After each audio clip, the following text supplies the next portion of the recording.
کی جوڑی بنا دی جائے. ایک اگر جماعت مخلوط ہے، نیا ساتھی ہے، پرانا ساتھی ہے، تو دو دو کی جوڑی بنا دی جائے تاکہ سیکھتے سکھاتے ہوئے یہ اللہ کے راستے میں جائیں. اور جیسے عرض کیا گیا کہ دعا ہونے کے فوراً بعد چل پڑے. دعا ہونے کے بعد رکنا یہ فضیلت کی بات نہیں. ایک تو وہی حدیث کہ صحابہ کرام نے کہا یا رسول اللہ رات رک جائیں. آپ نے فرمایا کہ رات تم اللہ کے راستے میں جو ہے جنت کے باغوں میں رات گزارو، تم یہ نہیں چاہتے؟ صحابہ کرام نے عرض کیا ضرور. سمجھ گئے اور صحابہ کرام رات ہی کو چل پڑے. اور ایک مشہور قصہ ہے حضرت عبداللہ بن رواحہ رضی اللہ تعالیٰ عنہ کا کہ حضور صلی اللہ علیہ وسلم نے یعنی خیبر کی فتح کے بعد روم کے مقابلے میں یہ پہلی دفعہ صحابہ کرام کی جماعت، روم جیسی فوج اور اس کی طاقت سے مقابلہ ہے، کوئی واقعہ پیش آ گیا تھا اور اس میں اپنے جگر گوشوں کو سب سے قریبی صحابہ کو تشکیل کی. سب سے پہلے تو زید بن حارثہ جو حضور کے منہ بولے بیٹے تھے کہ جنہوں نے آزادی پر حضور کا غلام بن کر زندگی گزارنے کو پسند کیا. چچا نے کہا بیٹا یہ کیا کہہ رہے ہو، تم اپنے قبیلے خاندان میں آؤ، آزادی کی زندگی گزارو. کہا یہ ہستی ایسی ہے اس کی جدائی مجھ سے برداشت نہیں، میں غلامی کی زندگی ان کے ساتھ گزاروں گا. پھر حضور صلی اللہ علیہ وسلم نے بھی ان کو آزاد کیا اور اپنا منہ بولا بیٹا بنا لیا. اور اس موقع پر کہا کہ زید بن حارثہ جماعت میں جائیں گے اور یہ اللہ کے راستے میں جائیں گے اور روم کے مقابلے میں جائیں گے. اور فرمایا اگر یہ شہید ہو جائیں، حضور صلی اللہ علیہ وسلم کی پیشن گوئی واقع ہو کے رہتی تو پھر جعفر ابن ابی طالب کو امیر بنا لیا جائے. جعفر ابن ابی طالب کی عمر 28 سال اور حبشہ کی ایک دفعہ مدینے سے مکے سے وہاں حبشہ ہجرت کی اور حبشہ سے پھر مدینہ کی ہجرت، 2 ہجرتیں انہوں نے کی اور خیبر کے موقع پر آئے. حضور صلی اللہ علیہ وسلم کے چچا داد بھائی ہیں. حضور نے فرمایا صحابہ میں بتا نہیں سکتا خیبر کا قلعہ فتح ہونے کی زیادہ خوشی ہے یا جعفر کے آنے کی زیادہ خوشی ہے. اس خوشی کا تقاضا تو یہ تھا کہ حضور اپنے بھائی کو اپنے ساتھ رکھتے، مدینے میں رہتے، کچھ ذرا آرام سے رہ لو. نہیں، اسی وقت ان کی تشکیل کی اور یہ فرمایا کہ اگر جعفر شہید ہو جائیں تو پھر عبداللہ بن رواحہ کو امیر بنا لیا جائے. حضرت ابن حارثہ اور جعفر بن ابی طالب یہ مہاجرین میں سے تھے اور عبداللہ بن رواحہ یہ انصار میں سے تھے. اور جمعے کے دن تشکیل کی، جمعے کے دن اور صبح کو تشکیل، جماعت چل پڑی.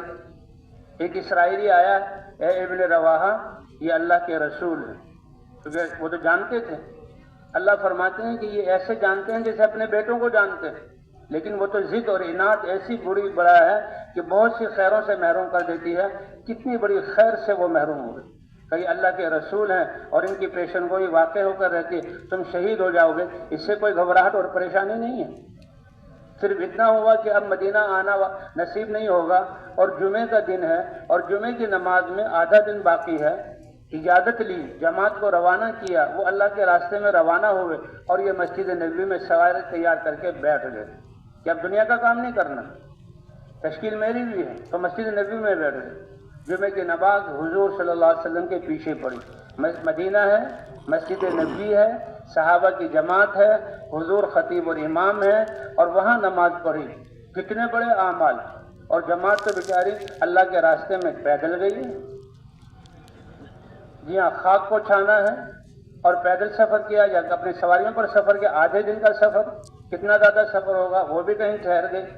لیکن جب حضور صلی اللہ علیہ وسلم نے نماز پڑھ کر صحابہ کی طرف دیکھا، ابن رواحہ کو پایا، اے ابن رواحہ کیا ہوا، تم کیوں رک گئے؟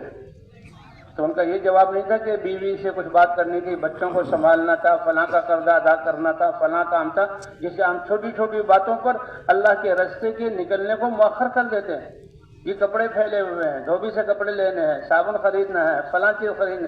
نہیں بھائی نہیں، ہم تو ایسے تیار کہ جو حکم ہو فوراً اللہ کے راستے میں ہم چل پڑے. اس کو رواج دینا ہے، اس کو لانا ہے اپنی زندگی میں، یہ اللہ کو دکھلانا ہے. یہی قربانی ہے کہ اللہ کا رحم کہ ہر موقع پر یہ اپنی حاجتوں کو اور اپنی ضرورتوں کو قربان کرتے ہیں اور اپنے نفس چھری پھیرتے ہیں اور میرے دین کے زندہ ہونے کے لیے اپنے آپ کو، پھر اللہ ان کے نکلنے والوں کی بھی تربیت کریں گے اور ان کے نکلنے کو اللہ لاکھوں انسانوں کی ہدایت کا ذریعہ بنائیں گے. قربانی سے نکلنا مقصود ہے. اللہ نے جان دی ہی اسی لیے. حضور نے پوچھا اے ابن رواحہ کس چیز نے تمہیں روکا؟ تو کیا جواب دیا؟ لِأُجَمِّعَ مَعَكَ یا رسول اللہ، آپ کے پیچھے جمعہ پڑھنے کے لیے میں صبح سے اب تک رک گیا ہوں۔ حضور کو تو شاباش دینی چاہیے تھی، تم کتنے سمجھدار ہو، تم نے کیسا اچھا عمل کیا، میرے پیچھے نماز، میری محبت، میرے جسم مسجد، میرے مسجد کی عظمت اور جمعے کی نماز میرے پیچھے پڑھنا۔ لیکن حضور نے خوشی کا اظہار نہیں کیا۔ کتنا پیچھے رہ گئے؟ آدھا دن۔ تو کیا فرمایا؟ لو انفقت ما فی الارض جميعا ما ادرکت غدوتهم۔ علماء کیا فرماتے ہیں؟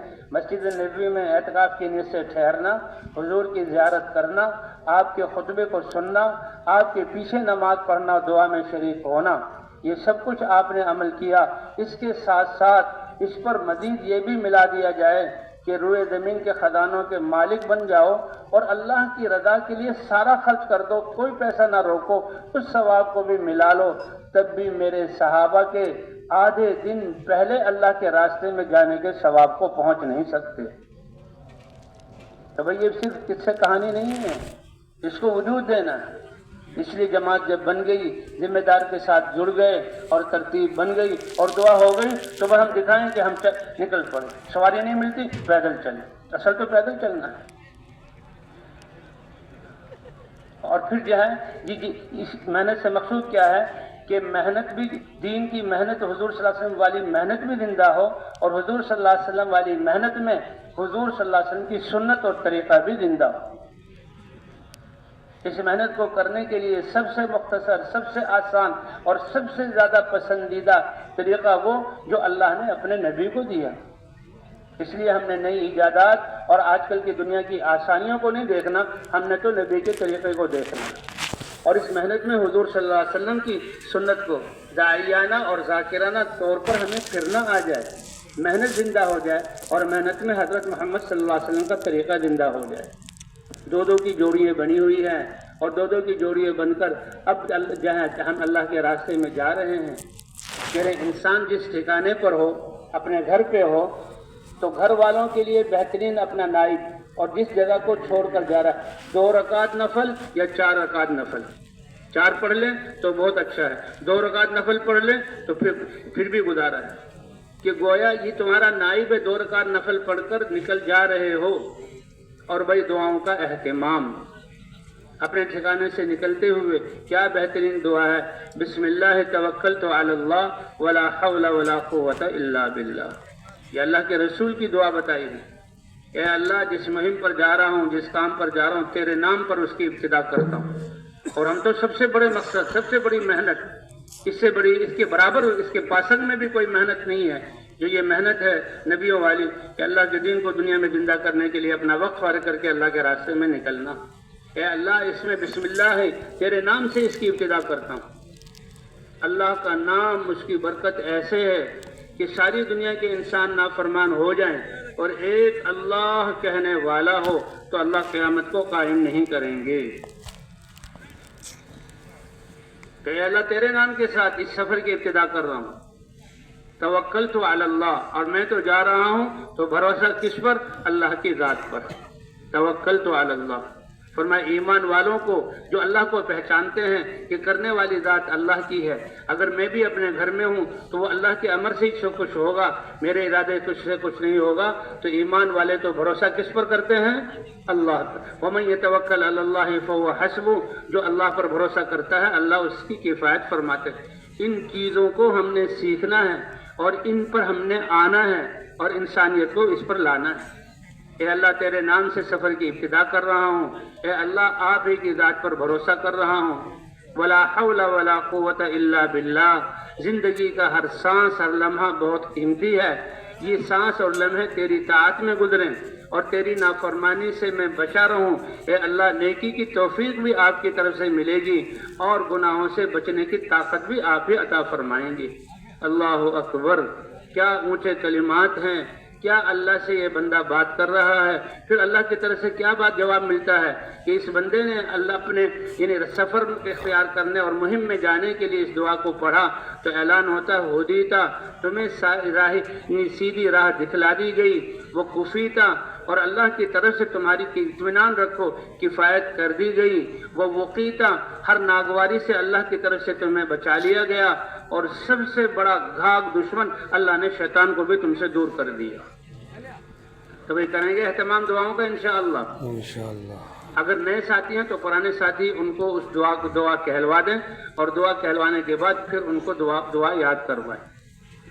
اور بھائی یہاں سے ہم چل پڑے، دو ساتھی کی جوڑی، اور جیسے عرض کیا گیا کہ ایک طرف کا کرایہ اور ایک کھانے کا یہ جو ہے پیسے جمع کر لیے جائیں، اور 2 یا 3 ساتھیوں کو تقسیم کر دیے جائیں، اور 2 ساتھی خدمت میں ہوں۔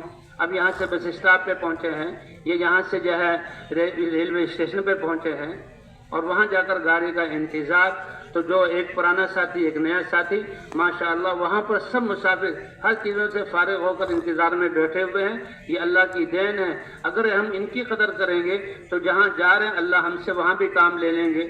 اس لیے 2 ساتھی کو پھیلا دیں اور دعوت دیں، جمع کر کے بیان کرنا۔ یہ ہمارا بیان تو سارے دن محنت کوشش کر کے پھر ہم مسجد میں بیان ہوتا ہے ہمارا، محنت اور مشقت کے بعد، یہاں تو پھیلا دیں۔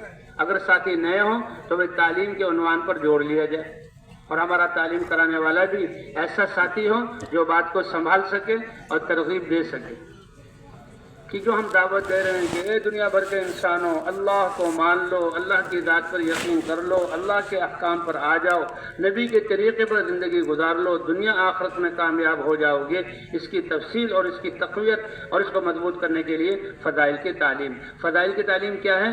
اللہ کے وعدے کہ کہاں سے ملے گا اور کیسے ملے گا۔ وجود بھی اللہ کی طرف سے ملا، صفات اور تربیت بھی اللہ کی طرف سے ہوئی، اور نعمتوں کی بارش اللہ کی طرف سے ہو رہی ہے، اس لیے اللہ سے لینا۔ تو اس طرح جو ہے ہم جو ہے اللہ کے راستے میں کیا کہتے ہیں نکلنا۔ اب اس راستے میں چلتے ہوئے یعنی ہم نے نظروں کی حفاظت کرنی ہے۔ ہاں جب بس پہ وہاں پہنچے تو 2 ساتھی دعوت دیں، اور ورنہ تعلیم کا حلقہ، اور تعلیم کے بعد ان لوگوں کو اللہ کے راستے میں چلنے پر آمادہ کریں۔ بس آ گئی ہے، ریل گاڑی آ گئی ہے، اگر ریل گاڑی کا سفر ہے، ہاں چلنے سے پہلے، کیونکہ دعوت سے مقصود ہی عبادت پر آنا ہے، تو نمازوں کا ہم نے بہت اہتمام کرنا۔ جو جماعت کے ذمہ دار ساتھی ہوں وہ نظام الاوقات کہ بھئی ہم کہاں جا رہے ہیں، اور جو ہے وقت کا کیا حساب ہے، نمازوں کے وقت کا ان کو علم ہو، معلوم ہو، تاکہ نماز کا وقت آنے پر سب سے پہلے ہم نماز پڑھیں۔ بس میں جا رہے ہیں تو بس والوں سے بات کی جائے کہ دیکھو راستے میں نماز آئے گی، آپ نے ایسی جگہ پر روکنا جہاں ساتھی جو ہے پانی کی وافر مقدار ہو، ساتھی جماعت کے ساتھ نماز پڑھ سکیں۔ الحمدللہ اب تو فضا بن گئی ہے، اور کتنی اچھی بات ہے کہ ہماری دعوت ایسی چلے کہ کنڈکٹر اور جو ہے وہ ڈرائیور وہ بھی نماز کے لیے آمادہ ہو جائے، ہمارے ساتھ نماز پڑھ لے۔ لیکن اس کے بس کو روکنے کا مقصد یہ نہیں کہ ہم لاپرواہی کریں۔ مسلمان تو ہر وقت باوضو ہوتا ہے کہ وضو مسلمان کا ہتھیار ہے۔ آزار لگے ہوئے ہیں لیکن کوشش یہ ہو۔ ایک صحابی یا رسول اللہ فقر و فاقہ ہے، تنگی ہے، کیا کروں؟ حضور نے فرمایا باوضو رہا کرو۔ تو کچھ دنوں بعد پھر ملاقات ہوئی، یا رسول اللہ باوضو رہنے کی برکت سے اللہ نے فقر و فاقے کو دور کر دیا۔ اے بلال تمہارا وہ کون سا عمل ہے کہ جس کی وجہ سے میں نے ہر جنت کے درجے میں جو میں گیا دیکھا، اللہ نے دکھایا، تمہارے قدموں کی آہٹ کو سنا۔ یا رسول اللہ جو ہی پیشاب پاخانہ یا وضو ٹوٹتا ہے فوراً وضو کر کے 2 رکعت نفل پڑھ لیتا ہوں۔ تو بھئی باوضو رہنا یہ اچھی بات ہے۔ باوضو ہو تو بہت، اگر بھئی آزار ہے تو وہ بھی کوئی بات نہیں، پاخانہ پیشاب بیماری یہ کوئی یعنی یہ بری بات نہیں ہے، لیکن یہ ہے کہ وقت بہت قیمتی دولت ہے۔ عام زندگی میں ایک ایک سانس کی قیمت ہے۔ مرتے وقت انسان کسی کا مطالبہ نہیں کرے گا، مگر جب چند سانس مل جائے وہ نہیں ملیں گے، اور جو اللہ کے راستے کو وقت دے دیا یہ بہت قیمتی۔ اس لیے ساتھی 10 منٹ کی جائیں، باوضو ہوں یا جلدی سے وضو کر کے جماعت سے نماز پڑھی، اور پھر یہاں گاڑی میں سوار ہو گئے۔ اب ریل گاڑی ہے تو نظام الاوقات معلوم کریں کہ جہاں پر گاڑی زیادہ رکتی ہو 10-15 منٹ کہ جہاں جماعت کے ساتھ نماز پڑھ سکیں، یقینی ہے، پتہ ہے، تو پھر اتر کر نماز پڑھیں، ورنہ گاڑی ہی میں نماز پڑھیں۔ اور بھائی گاڑی میں سوار ہونا وہ بھی دائیں پاؤں سے بسم اللہ پڑھ کر سوار ہونا، الحمدللہ 3 مرتبہ اور اللہ اکبر 3 مرتبہ اور سبحانک انی ظلمت نفسی یہ، اور پھر آسمان کی طرف دیکھ کر مسکرانا۔ اور بھائی سفر کی دعائیں، اللہم انت الصاحب فی السفر والخلیفۃ فی الاہل والمال، اللہم ہون علینا سفرنا ھذا واطوی عنا بعدا۔ اب اس سفر کرتے ہوئے بھی ہم نے کوشش یہ کرنی ہے کہ لوگوں سے مل جل کر سفر کریں تاکہ دعوت کے اعمال ہم نے اللہ کے راستے میں نکلیں، جو اعمال کرنے والے ہیں ان کو خوب کریں، اور جن اعمال سے رکنے کے لیے کہا جائے اپنے آپ کو بچائیں۔ کیا اعمال ہیں؟ جیسے مقامی کام میں بتایا گیا تھا کہ ہر مسلمان دعوت دینے والا ہو اور تعلیم و تعلم کی فضائیں عام ہوں اور عبادات کو صحیح نہج پر کرنے والا ہو اور حضور صلی اللہ علیہ وسلم والے اخلاق کے ساتھ لوگوں سے معاملہ کرنا۔ تو سب سے پہلے اور سب سے اہم امر دعوت ہے۔ اللہ خود دعوت دے، واللہ یدعو الی دار السلام۔ تمام انبیاء اس دعوت کو لے کر آئے اور حضرت محمد صلی اللہ علیہ وسلم کے ختم نبوت کی وجہ سے دعوت اس امت کو ملی ہے۔ اگر بس اور ڈبے میں اپنے ہی ساتھی بیٹھے ہوئے ہیں تو بھی ایک دوسرے کو دعوت دیں، یہ نہیں کہ یہ تو تبلیغ میں نکلے ہوئے پرانے ہیں، نہیں وہی نہیں، ہم سب سیکھنے والے ہیں اور ہم بالکل ابتدائی مراحل میں ہیں، تو آگے کی قربانی، آگے کی صفات اور آگے بڑھنا اس کی اور وقت بڑھانا اس کی ایک دوسرے کو دعوت دیں۔ تو بس یہ ہے، جب سب بیٹھ جائیں سفر کی دعا بھی پڑھ لی، سواری کی دعا سبحان الذی سخر لنا، سواری کی دعا پڑھیں، اور اس سفر کو بھی یا دعوت میں یا آپس میں تعلیم و تعلم سیکھنے سکھانے میں لمبا وقت ہو تو فضائل کی تعلیم بھی کر لیں، اور بھائی نمازوں کا اہتمام، ریل گاڑی میں اگر گاڑی رکتی ہے تو پھر جو ہے نماز وہ اتر کر پڑھیں، ورنہ ریل گاڑی ہے۔ اب یہ ساتھی احتیاط کریں، وہ جو جنہوں نے ٹکٹ خریدا ہے تو وہ ٹکٹ اپنے پاس نہ رکھیں، ہر ساتھی کو ٹکٹ دے دیں، اور جس درجے کا ٹکٹ ہو اسی درجے میں ہم نے جانا ہے۔ گاڑی جب رک جائے اترنے والوں کو اترنے دیں، ان کو سہارا دے دیں، پھر اطمینان کے ساتھ جب ہمارا درجہ اسی میں سوار ہو کر ہم گاڑی میں سوار ہو جائیں۔ اب گاڑی میں سوار ہو کر سب سے پہلے تو اب وہ گاڑی میں جو پانی ہوتا ہے بہت تھوڑا ہوتا ہے، اور بھائی وضو کرنے میں ہم بہت احتیاطی کرتے ہیں، اس لیے ایک تو باوضو پہلے سے ہمیں بہت اچھا ہے، ورنہ اپنے ساتھ کین یا بالٹی وغیرہ جس میں پانی ہو، لوٹا ہو، ہم اسی کے اندر جو ہے وضو کر لیں، اور جب نماز کا وقت ہو اذان دے دیں، اترنے کا موقع ہو تو اتر جائیں، ورنہ دو تین چار ساتھی راستے میں ساتھیوں کو آگے پیچھے کر کے جو ہے نماز پڑھیں۔ اور پھر سب سے پہلے سفر میں بھی ہم نے دعوت دینی ہے، تعلیم و تعلم، ذکر و عبادت اور خدمت، تو سب سے پہلے دعوت میں لگنا۔ دعوت اتنا بڑا امر کہ اللہ نے عبادات کا حکم جہاں قرآن پاک میں دیا، نماز کا حکم اجمال قرآن میں ہے، تفصیل اللہ کے رسول نے بتایا، ان الصلاۃ کانت علی المؤمنین کتابا موقوتا، نماز فرض کر دی گئی، اس کا وقت متعین کر دیا گیا، اس کی تفصیل حدیثوں سے پتہ لگے گی، فجر کی کتنی رکعتیں ہیں، ظہر کی کتنی رکعتیں ہیں، کتب علیکم الصیام، روزہ تم پر فرض کر دیا گیا، اس کی تفصیل کہ چاند دیکھنا، کیسے روزہ رکھنا، کب سے کب تک اپنے آپ کو کھانے پینے سے روکنا، تفصیل جو ہے یہ قرآن سے ملے گا۔ ایسے ہی زکوٰۃ ہے، لیکن دعوت والا امر اس کی تفصیل اللہ نے قرآن میں بیان ہے۔ ادعو الی سبیل ربک بالحکمت والموعظۃ الحسنہ، آپ اپنے رب کے راستے یعنی دین کی طرف بلائیے حکمت کے ساتھ، کہ سامنے والے کے مزاج اور دینی سطح کو سمجھ کر نرمی کے ساتھ، بالحکمت، یہ حکمت ایک ملکہ ہے جو اللہ دیتے ہیں، اس سے کس انداز سے بات کرنی ہے اور کون سی بات رکھنی ہے، اس کی سطح کے مطابق کیا بات کرنی ہے۔ جب ہم عام دعوت دیں گے اور اللہ سے مانگیں گے تو اللہ ہمیں حکمت بھی عطا فرما دیں گے۔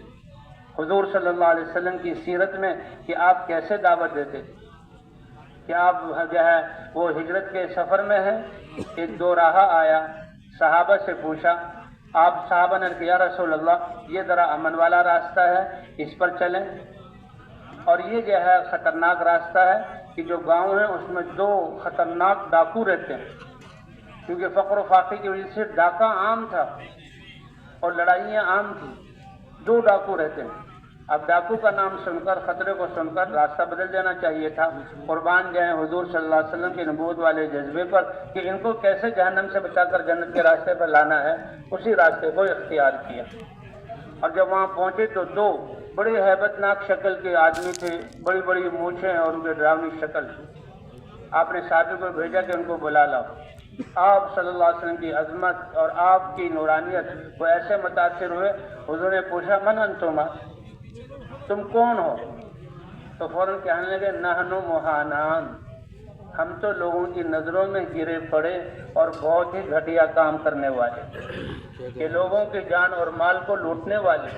نحن مہانان، اللہ کے رسول نے فرمایا اللہ نے تو تمہیں ذلیل اور کمتر پیدا نہیں کیا، اللہ نے تو تمہیں بڑی عزت اور شرافت دے کر پیدا کیا، بل انتما مکرمان، انسان کو تو اللہ نے انسانیت کا شرف بخشا اور اپنا دین اتارا۔ بل الحضور صلی اللہ علیہ وسلم نے ایسی بات کی کہ اللہ تعالیٰ نے دونوں کو ہدایت عطا فرما دی اور دونوں نے اشہد ان لا الہ الا اللہ و اشہد ان محمدا عبدہ و رسولہ یہ کلمہ پڑھ لیں تو حکمت کے ساتھ دعوت دیں۔ اس لیے کہ ہم لوگ جہاں مل جل کر اور گھل مل کر بیٹھے، جو عام لوگ ہیں ان کے ساتھ اور ان کو دعوت دیں۔ اب راستے میں دعوت دینے میں یہ آج کل کے حالات تو اس میں یہ ہے کہ کھانے پینے کی چیزوں سے دینے لینے سے احتیاط کی جائے اور اس کو دعوت دی جائے۔ اب جس کو ہم دعوت، اب حکمت اس کا نام پوچھ لیا جائے کیا کام کرتا ہے، اس سے اندازہ ہو جائے گا اس کی دینی سطح کیا ہے۔ ہم نے ہر مسلمان کو اس کی ذمہ داری کا احساس کہ انسان ہونے کی وجہ سے اللہ کی عبادت میں وقت گزارنا ہے اور حضرت محمد صلی اللہ علیہ وسلم کی امت میں ہونے کی وجہ سے دین کی محنت ہمارے ذمہ، اس دین کی فائدے اور اہمیت اور دین کے منافع اور پھر دین کی محنت کی ذمہ داری اور اس کے منافع بتا کر اس کو دین کی محنت پر آمادہ کرنا ہے۔ حکمت یہی ہے، اس سے پوچھ لیا جائے کہاں جا رہے ہو تو بھئی آدھا گھنٹہ یا 15 منٹ یا اس سے کم زیادہ وقت اس کا ساتھ ہے تو اسی وقت میں اس کو پوری بات سمجھا دی جائے۔ ہمارے کام کا یہ اعجاز ہے کہ اعلان کرنے والا چند سیکنڈ میں ہماری محنت کے خلاصے کو بتاتا ہے۔ او بھائیو، میری اور آپ کی، سارے انسانوں کی دنیا آخرت کی کامیابی اور مسائل کا حل اللہ نے اپنے مبارک دین میں رکھا ہے۔ دین زندگی گزارنے کا وہ طریقہ جو اللہ نے انسانوں کے لیے بنایا ہے، اور دین میں اللہ کے حکموں کو نبی کے طریقے پر پورا کرنا ہے۔ اب یہ دین ہماری زندگیوں میں کیسے آئے گا جس پر چل کر ہم کامیاب ہوں گے، اس کے لیے اللہ نے راستہ نبیوں کی محنت کو بنایا ہے، اور حضرت محمد صلی اللہ علیہ وسلم کی جو ہے ختم نبوت کی وجہ سے اللہ نے یہ ذمہ داری اس امت کو دی ہے۔ لہذا اس دین کی محنت کے بارے میں بڑی اہم بات ہوگی، تشریف رکھیں۔ چند سیکنڈوں میں اس نے پوری بات کا خلاصہ، اور متکلم جو ہے 2-3 منٹ 4 منٹ میں پھیلا کر جو ہے اگلے سے بات کر کے اس کو مسجد کی طرف لانے کے لیے آمادہ کرتا ہے، اور بیان کرنے والے جو ہے 20 منٹ سے لے کر گھنٹوں ممبر پر بیان ہوتا ہے۔ تو اللہ نے کام ایسا دیا تو جتنا اس کا وقت ہے اسی میں اس کو کہ دیکھو ہم مسلمان ہیں، حضور کی امت میں ہیں، مسلمان ہونے کی حیثیت سے ہماری کیا ذمہ داری، اور حضرت محمد صلی اللہ علیہ وسلم کی امت میں ہونے کی وجہ سے کیا ذمہ داری۔ یہ عالم ذمہ داریوں کا عالم ہے، اللہ نے شرافت دی ہے، اس کا حساب ہوگا۔ اس لیے اللہ فرماتے ہیں ہماری طرف لوٹ کر آنا ہے اور ہم ہی ان سے حساب لیں گے۔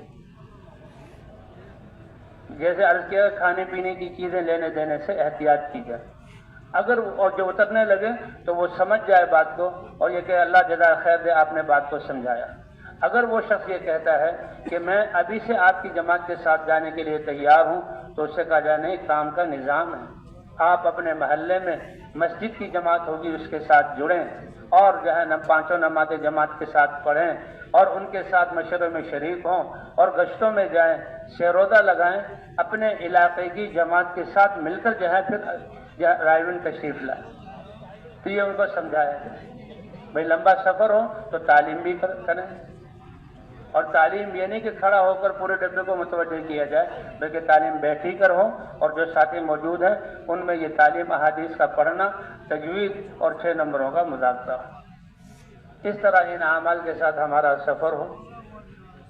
اب جب ہم اسٹیشن پر اتریں اور جس بستی میں جانا ہے بس سے ہم اتر گئے تو اس وقت بھی یہاں جمع ساتھیوں کو جمع کر لیا جائے اور کوئی تقاضا وغیرہ ہو تو اس کی اجازت دے دی جائے، اور پھر وہاں بھی کہ بھئی ہمارا اس بستی میں آنا، اس جگہ پر آنا کس لیے ہے، ہمارا اس لیے کہ ہم حضور صلی اللہ علیہ وسلم کی امتی ہیں، یہ محنت ہماری ذمہ داری ہے، ہم بھی اس محنت کی ترقی کریں اور یہ بستی بھی حضور صلی اللہ علیہ وسلم کی محنت والی بستی بن جائے، یہاں کا ہر بچہ مرد اور عورت حضور کی محنت کو حضور کے طریقے پر کرنے والا بن جائے۔ تو یہ ترغیب دی جائے۔ سفر میں کیونکہ تھکاوٹ ہوتی ہے اور کھانا پینا آگے پیچھے ہوتا ہے، گرمی سردی انسان برداشت کرتا ہے، تو شیطان اس راستے سے آتا ہے اور نا امیدی دلاتا ہے، لیکن بھائی یہ اللہ کے راستے کی یہ تکلیفیں، یہ بہت بڑی خیریں اور بہت بڑی نعمتوں کے ملنے کا، ہدایت کے ملنے کا ذریعہ ہے۔ وہ کہتے ہیں وہ مجاہد جو جہاد کے لیے اپنے گھوڑے کو باندھے کھونٹے پر اور وہ گھوڑا جو ہے چکر لگائے، تو چکر لگانے سے کوئی فرق نہیں پڑتا، لیکن اللہ کو یہ اتنا عمل محبوب ہے کہ اس کا چکر لگانا نیکی بنا کر لکھا جاتا ہے، اور اس کی لید اور گوبر کو بھی، پیشاب کو بھی قیامت میں نیکیوں میں تولا جائے گا۔ بھائی اس راستے کی اللہ کے راستے میں ساری دنیا کے انسانوں کو سامنے رکھ کر نکلنا، اس میں پسینے کا بہنا اور اس میں سانس کا چڑھنا اور اس میں تھکاوٹ کا، درد کا ہونا، بھوک اور پیاس، یہ ایسی نعمتیں ہیں کہ اس پر اللہ تعالیٰ باطل کے خول کو توڑ دیں گے اور فضاؤں کو نورانی بنا دیں گے۔ اس لیے ساتھیوں کو بھئی ہمارا اللہ کے راستے میں نکلنا، یہ تو اللہ کے دین کے لیے، دنیا والے بھی جا رہے ہیں، اپنی زندگی کو لگا رہے ہیں، ان سے تو اللہ حساب لیں گے اور اللہ تعالیٰ ہمیں قیامت میں ان مشقتوں کا اجر عطا فرمائیں۔ اور سب سے ہلکی ناگواری جس میں ہمارا اختیار نہیں کہ یہ غبار ہمارے جسموں پہ پڑتی ہے۔ اب یہ غبار پڑی ہے، ہم تو اس کا کوئی احساس نہیں کرتے اور دنیا والے غبار کا کوئی بدلہ نہیں دیتے، لیکن اللہ ایسے مہربان ہے کہ اس غبار کو مشک بنا کر مسلمانوں جنت والوں کے جسم پر ڈالا جائے گا۔ ایک لشکر جا رہا تھا، ایک صحابی الگ جا رہے تھے، حضور صلی اللہ علیہ وسلم ساتھ تھے، بلایا، پوچھا کہ کیا بات ہے، الگ کیوں جا رہے ہو؟ اے اللہ کے رسول، یہ جو گرد و غبار ہے یہ مجھے پسند نہیں ہے۔ آپ صلی اللہ علیہ وسلم نے فرمایا لا تعتزلہ، اس غبار سے مت بچو، اپنے آپ کو الگ نہ کرو، انہا لذریۃ لک فی الجنہ، یہ تو جنت کی خوشبو ہے تمہارے لیے جو اللہ خوشبو بنا کر لا لیں گے۔ اس لیے ایک روایت میں آتا ہے کہ جب منبر کے نیچے یہ بیٹھے ہوئے ہوں گے، ان کے اور عرش کے سائے میں منبروں پر بیٹھے ہوں گے، ان کے اور عرش کے بیچ میں ایک مشک کے ٹیلے ہوں گے، ایک ہوا عرش کی طرف سے چلے گی اور وہ مشک ان کے جسموں پر گرے گی، یہ بڑے حیران ہوں گے اور بڑے خوش ہوں گے، فرشتوں سے پوچھیں گے یہ مشک کیا چیز ہے؟ فرمایا اللہ کے راستے میں پڑنے والی غبار جو تمہارے جسم پر پڑتی تھی، آج اللہ نے مشک بنا کر تمہارے جسم پر ڈالا۔ فرمایا جس جسم پر اللہ کے راستے کی غبار پڑ جائے، جہنم کی آگ تو بہت دور کی بات ہے، جہنم کا دھواں بھی اس جسم کو چھو نہیں سکتا۔ تو بھئی یہ بھوک لگے، پیاس لگے، تھکاوٹ ہو تو یہ سب نعمت، تو ساتھیوں کی حوصلہ افزائی کی جائے، اور بھئی بستی والے بھی جا رہے ہیں ان کو بھی دعا کے عنوان سے بلا لیا جائے تاکہ وہ سمجھیں کہ یہ بستر اٹھائے ہوئے چند لوگ، یہ 12 آدمی کی جماعت کس لیے ہماری بستی میں آئی ہے۔ اس جو بات ہوگی مذاکرے کی اور جو دعا ہوگی، اور دعا میں ہم بستی والوں کے لیے روئیں گے اور آنسو بہائیں گے تو وہ ہمارے نمائندے بن کر جائیں گے۔ کہتے بستی میں داخل ہونے سے پہلے بستی میں داخل ہونے کے آداب اور مسجد میں داخل ہونے سے پہلے مسجد کے آداب اور دعائیں، ان کا اہتمام کیا جائے۔ یہ دین ہمارا سارا ادب ہی ادب، سلیقہ ہی سلیقہ ہے، اس میں بےہودگی اور مستی پنا اور فضول یہ ہے ہی نہیں ہماری زندگی میں، یہ تھوڑی سی زندگی اللہ نے دی۔ اس لیے بستی میں داخل ہونے کے بھی آداب ہیں، راستے پر چلنے کے بھی آداب ہیں، کہتے دین سارا کا سارا ادب ہے۔ اللہ کے رسول صلی اللہ علیہ وسلم فرماتے ہیں علمنی ربی فاحسن تعلیمی، میرے رب نے مجھے علم دیا اور بہت اچھا علم دیا، وادبنی ربی فاحسن تادیبی، میرے رب نے مجھے آداب سکھلائے۔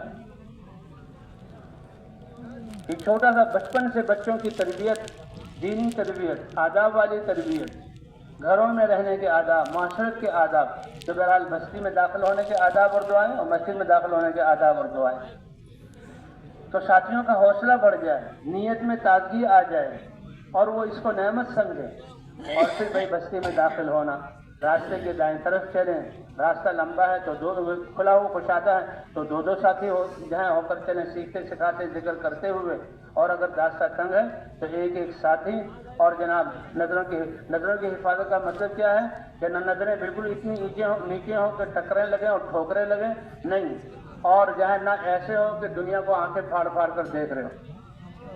فرمایا کہ یہ نظر شیطان کے زہریلے تیروں میں سے ایک تیر ہے، اور جس چیز پر پڑتی ہے اس کا عکس دل میں آ جاتا ہے، پھر عبادتوں میں وہ چیزیں یاد آتی۔ حضرت علی رضی اللہ عنہ فرماتے ہیں کہ اللہ نے تو اس دنیا کی حرام چیزوں کو ہمارے لیے منع کیا، لیکن ہم اپنی تربیت اور اللہ کا تقرب حاصل کرنے کے لیے حلال سے بھی اپنے آپ کو روکتے ہیں۔ بھئی اللہ کے راستے میں نکل کر تو کہہ رہے ہیں کیا ہے کہ زبان سے دنیا کی باتیں، اس سے اپنے آپ کو بچانا ہے، دنیا کی باتوں سے بچانا ہے، دنیا کی سوچ سے اپنے آپ کو بچانا ہے۔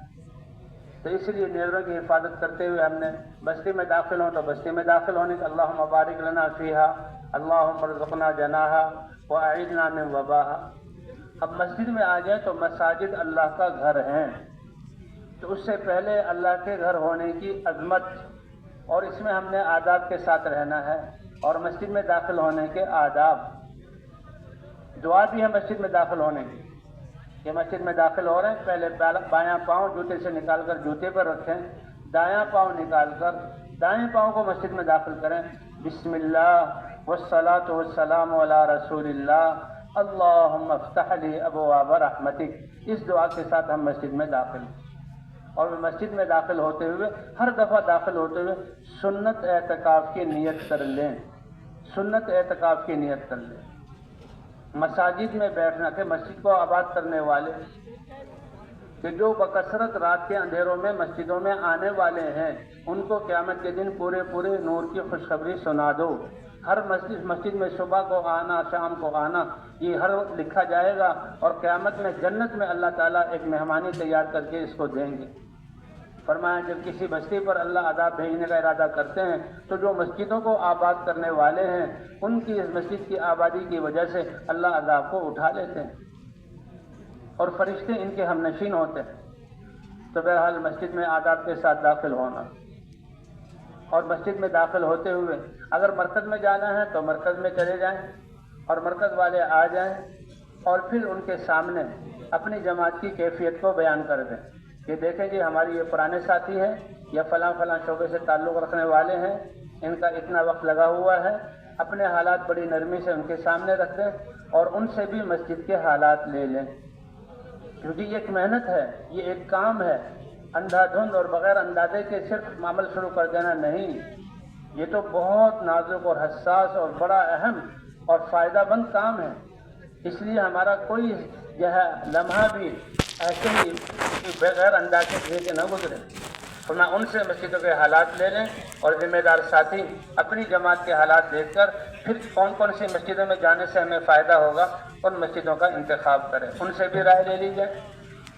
اور کہتے ہیں بہتر تو بات یہ ہے کہ جو پہلے کنارے کی مسجدیں ہیں ان مسجدوں میں پہلے کام کیا، فقراء اور مساکین کی مسجدیں ہیں، جن مسجدوں میں آسانیوں والے اسباب، پنکھے، بجلی، گرم پانی، یہ چیزیں نہیں ہیں، وہاں سے ابتدا کی جائے، کیونکہ دین کی بات کو سننے والے اور نبیوں کا ساتھ دینے والے یہ وہی لوگ ہوتے ہیں جن کے پاس دنیا کے اسباب نہیں اور ان کے دل دنیا کے اسباب سے میں اٹکے ہوئے نہیں ہیں، صاف دل لوگ ہوتے ہیں، ان پر محنت کرتے ہوئے ہم نے ہر مسجد میں آنا ہے۔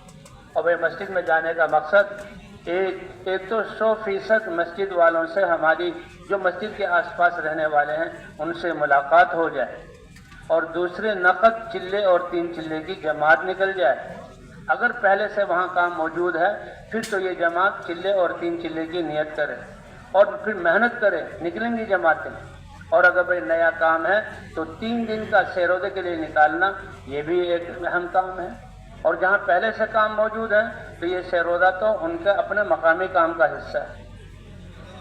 پھر کرتے کرتے اب دوسری مسجدوں میں، اور پہلے سے وقت متعین نہ کریں، ہم تو ایک محنت اور ایک مقصد کو لے کر جا رہے ہیں۔ پھر یہ کہ ساتھیوں کی بھی تربیت ہے، ساتھیوں سے کو بھی سارے اعمال سے مشورہ بھی ان کو سکھانا ہے، اجتماعی زندگی بھی سکھانی ہے، نمازوں کی محنت بھی کرنی ہے، دعوت کا سلیقہ بھی سکھانا ہے، سارے ساتھیوں سے سارے عمل کروانا یہ بھی پیش نظر ہو، اور نقد جماعتیں نکالنا، اور جماعت بنی ہوئی ہے تو اس کو مزید مضبوط کرنا، اور نہیں بنی ہوئی تو جماعت بنانا اور ان کو 5 اعمال پہ کھڑا کرنا۔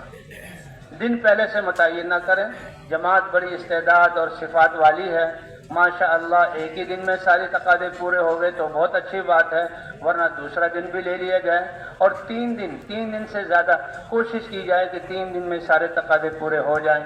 جماعت محنت کرے گی، راتوں کو دعا کرے گی، اللہ کی ذات سے امید ہے یہ تقاضے پورے ہو جائیں گے، پھر اگلی مسجد میں جایا جائے۔ تو جب مسجد میں داخل ہوں تو آداب کے ساتھ داخل ہوں۔ ہمارے ساتھ جو سامان ہے، اگر مسجد کے ساتھ کوئی حجرہ ہے وہ ہے ہی جماعتوں کے لیے، تو سامان خدمت کا بسترے وہاں رکھے جائیں اور اعمال مسجد میں کیے جائیں۔ اور اگر جو ہے ایسا کوئی کمرہ نہیں ہے، امام کا، مؤذن کا یا خاص کمرہ، اس میں ہم دخل اندازی نہ دیں۔ پھر خدمت کا سامان تو مسجد کی جو حد ہے اس سے باہر رکھیں، تاکہ مسجد میں کوئی بدبودار چیز داخل نہ ہو۔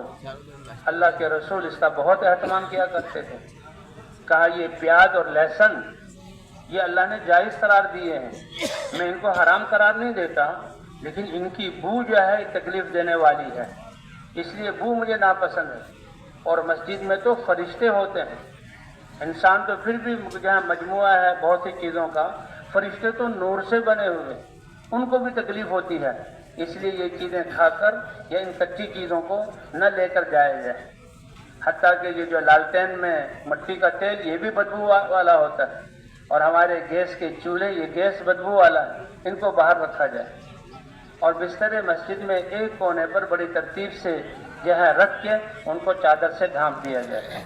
اور سب سے پہلے تو دیکھ لیں، اگر وہاں وضو کی جگہ کو صاف کرنا ہے، ٹینکی میں پانی بھرنا ہے کر لیں، اور سب سے پہلے وضو کر کے 2 رکعت نماز نفل، جیسے بلال نے کہا تھا وضو کرتا ہوں اور مسجد میں 2 رکعت نفل پڑھتا ہوں، تحیت المسجد یعنی مسجد کا سلام، داخل ہوتے ہی 2 رکعت، اگر مکروہ وقت نہ ہو تو 2 رکعت پڑھ لینی چاہیے۔ اور ہماری جماعت تو آئی ہے، یہ 2 رکعت تحیت المسجد بھی ہے، ایک تو اعتکاف کی نیت سے داخل ہوں اور دعا بھی پڑھ لیں، اور 2 رکعت نماز نفل پڑھ کر اللہ سے مانگے، اے اللہ ہم بھی اپنی تربیت اصلاح کے لیے نکلے ہیں، ہمارے دلوں کو بھی دین کی طرف مائل فرما، اور ہمیں بھی اس محنت کے لیے قبول فرما، اور یہ بستی والے اے اللہ ان کے دلوں کو بھی دین کی طرف مائل فرما، جو ہم بستی والوں کو کہہ کر جس پر آمادہ کرنا چاہتے ہیں، اللہ کی بارگاہ میں بار بار عرض کریں۔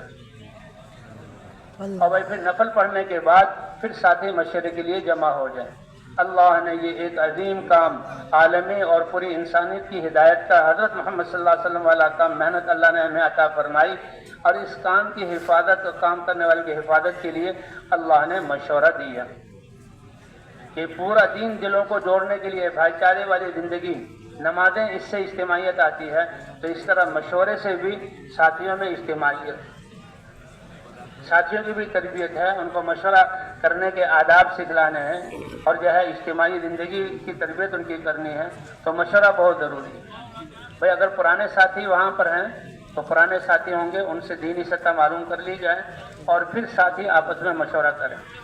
اگر پرانے ساتھی اس وقت مہیا نہ ہو سکے، نہ آ سکے، تو اعمال کا مشورہ کر لیا جائے، اور جب پرانے آئیں تو ان کے ساتھ بیٹھ کر پھر مشورے کا مطلب کیا ہے کہ وہاں جو دینی سطح اور دینی محنت میں جو ساتھی جس سطح پر کام کر رہے ہیں وہ سطح معلوم ہو جائے، اور ہم محنت کر کے اس کو آگے بڑھیں۔ تو جو مشورہ ہے پوری ترتیب کا، وہ جب اور ساتھیوں کے آنے کے بعد، اور اگر موجود ہو تو اسی وقت، ورنہ اعمال کا مشورہ ہو جائے۔ اور بھائی مشورے میں سارے ساتھی بیٹھے، یہ مشورے کی کوئی بھی سیکھنے کی چیز ہے، مشورے میں ہماری تربیت، اپنے آپ کو ذمہ دار ساتھی ہے وہ بھی مشورے کے تابع ہوگا، اور باقی ساتھی ہیں وہ بھی اپنے آپ کو مشورے کے تابع۔ مشورہ کیا ہے؟ اے اللہ جو تیری منشا ہے ہم پر وہ کھول دے، اور ساتھیوں سے رائے لیں۔ دیکھو اللہ کے رسول صلی اللہ علیہ وسلم سب سے بڑے علم والے ہیں، اور وحی کے ذریعے آپ کی رہنمائی ہو رہی ہے، لیکن آپ کو حکم ہے فشاورہم فی الامر، آپ اپنے ساتھیوں سے مشورہ کیجیے، یہ امت کی تربیت کے لیے۔ کہ بڑا اور سب کچھ جانتے ہوئے اپنے نچلی سطح کے لوگوں سے رائے لے رہا ہے تاکہ ان کی دلداری ہو، ان کی حوصلہ افزائی ہو اور ان کی تربیت ہو۔ اس لیے پرانے اور نئے ساتھی سب مل کر مشورے میں بیٹھے اور مشورہ کریں اور اللہ کی طرف متوجہ ہو۔ اور مشورہ جو کرنا ہے وہ دینی تقاضوں کو اور محنت کے اعمال کو سامنے رکھ کر مشورہ ہو، اپنی ذاتی آرام راحت اور جو ہے کہ آزار کو دیکھ کر مشورہ نہ ہو۔ اس کے لیے امیر صاحب سے الگ اجازت لے لی جائے، مشورے میں سارے ساتھی بیٹھیں، سارے ساتھی اللہ کی طرف متوجہ ہوں، اللہ سے مانگ لیا جائے۔ یہ کہتے ہیں اللہم علمنا مراشد امورنا واعذنا من شرور انفسنا، اے اللہ ہمارے امور میں جو درستگی والا راستہ ہے وہ ہمارے دلوں میں ڈال دے اور ہمارے نفس کے شرور سے ہماری حفاظت فرما۔ یہ تو ہر وقت کی دعا ہے۔ سارے ساتھی اللہ کی طرف متوجہ ہوں، ہر ساتھی نئے ساتھیوں سے بھی رائے لی جائے۔ یہ مشورے کی مجلس ایسی ہے کہ مشورے کی برکت سے اللہ تعالیٰ نئے ساتھیوں کی زبان پر اور ان کی رائے میں ایسی خیر کی صورت جو ہے ظاہر فرما دیں گے کہ سب جماعت کے لیے خیر ہو۔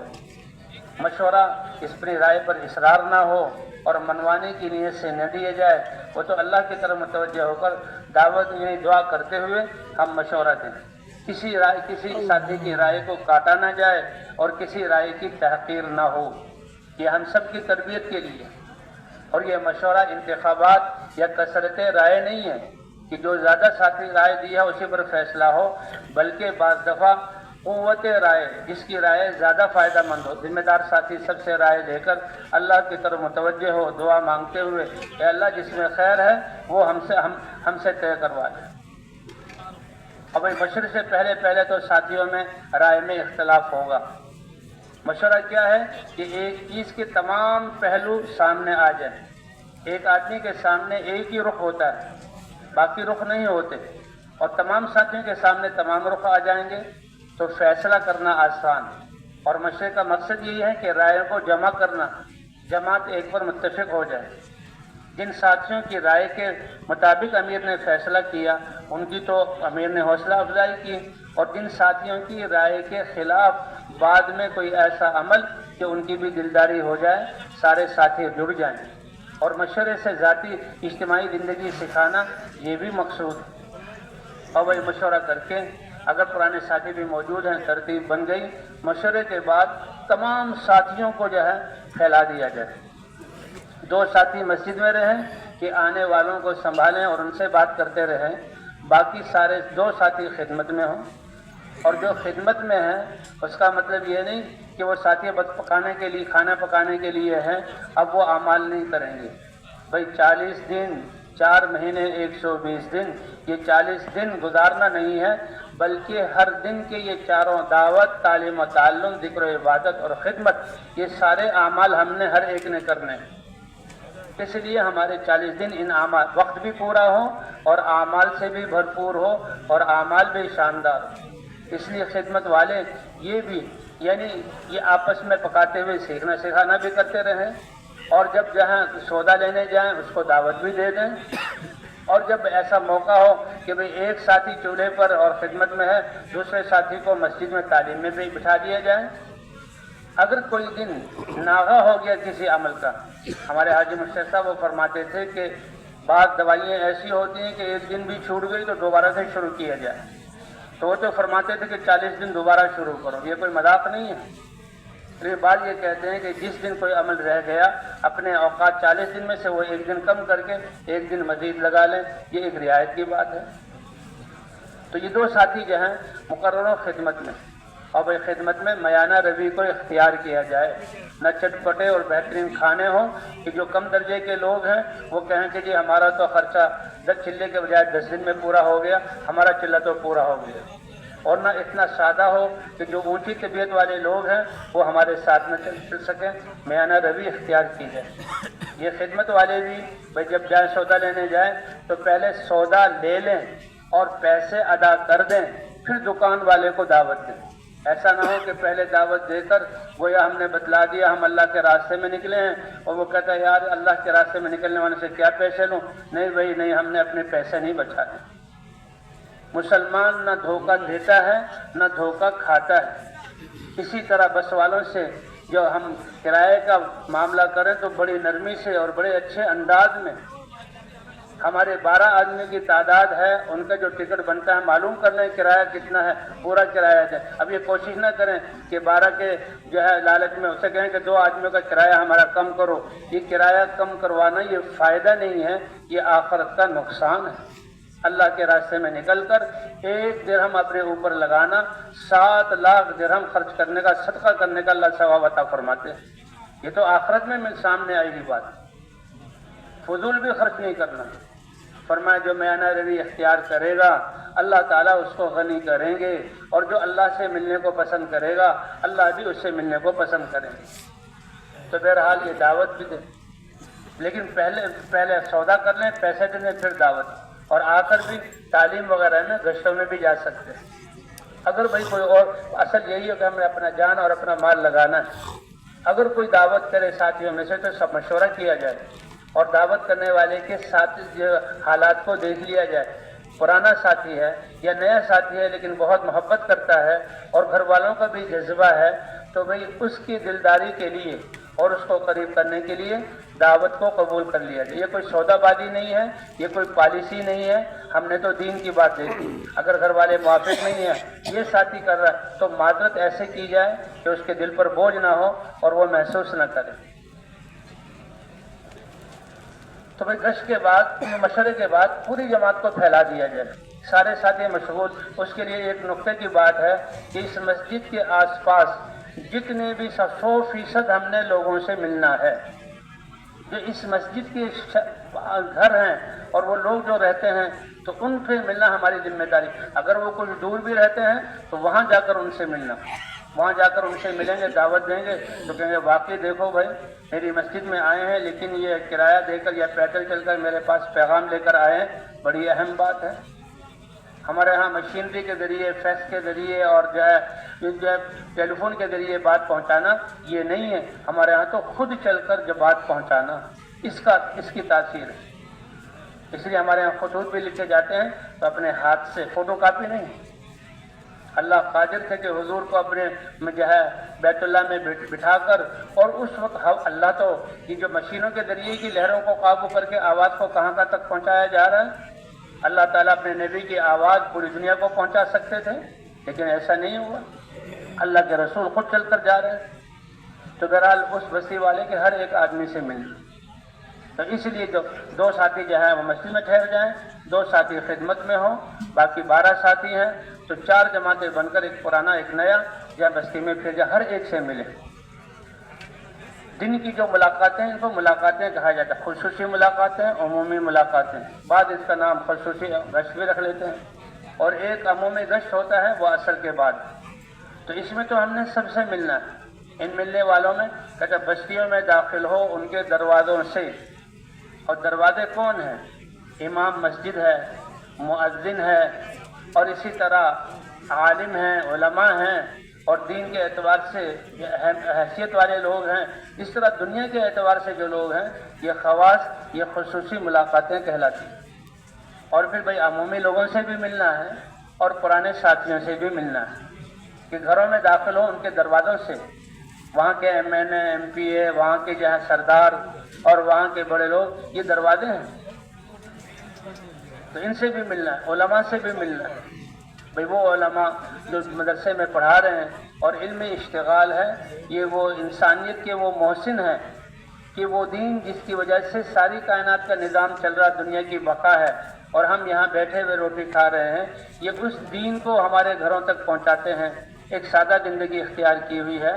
تو ان سے ملنے کے لیے آداب، ان کی مجلس میں جائیں، ان کی علمی مجلس سے فائدہ ہم نے کچھ نہیں بتانا، بلکہ ان کی علمی مجلس سے فائدہ اٹھانے کے لیے اور ان سے دعا کی طلب کے لیے۔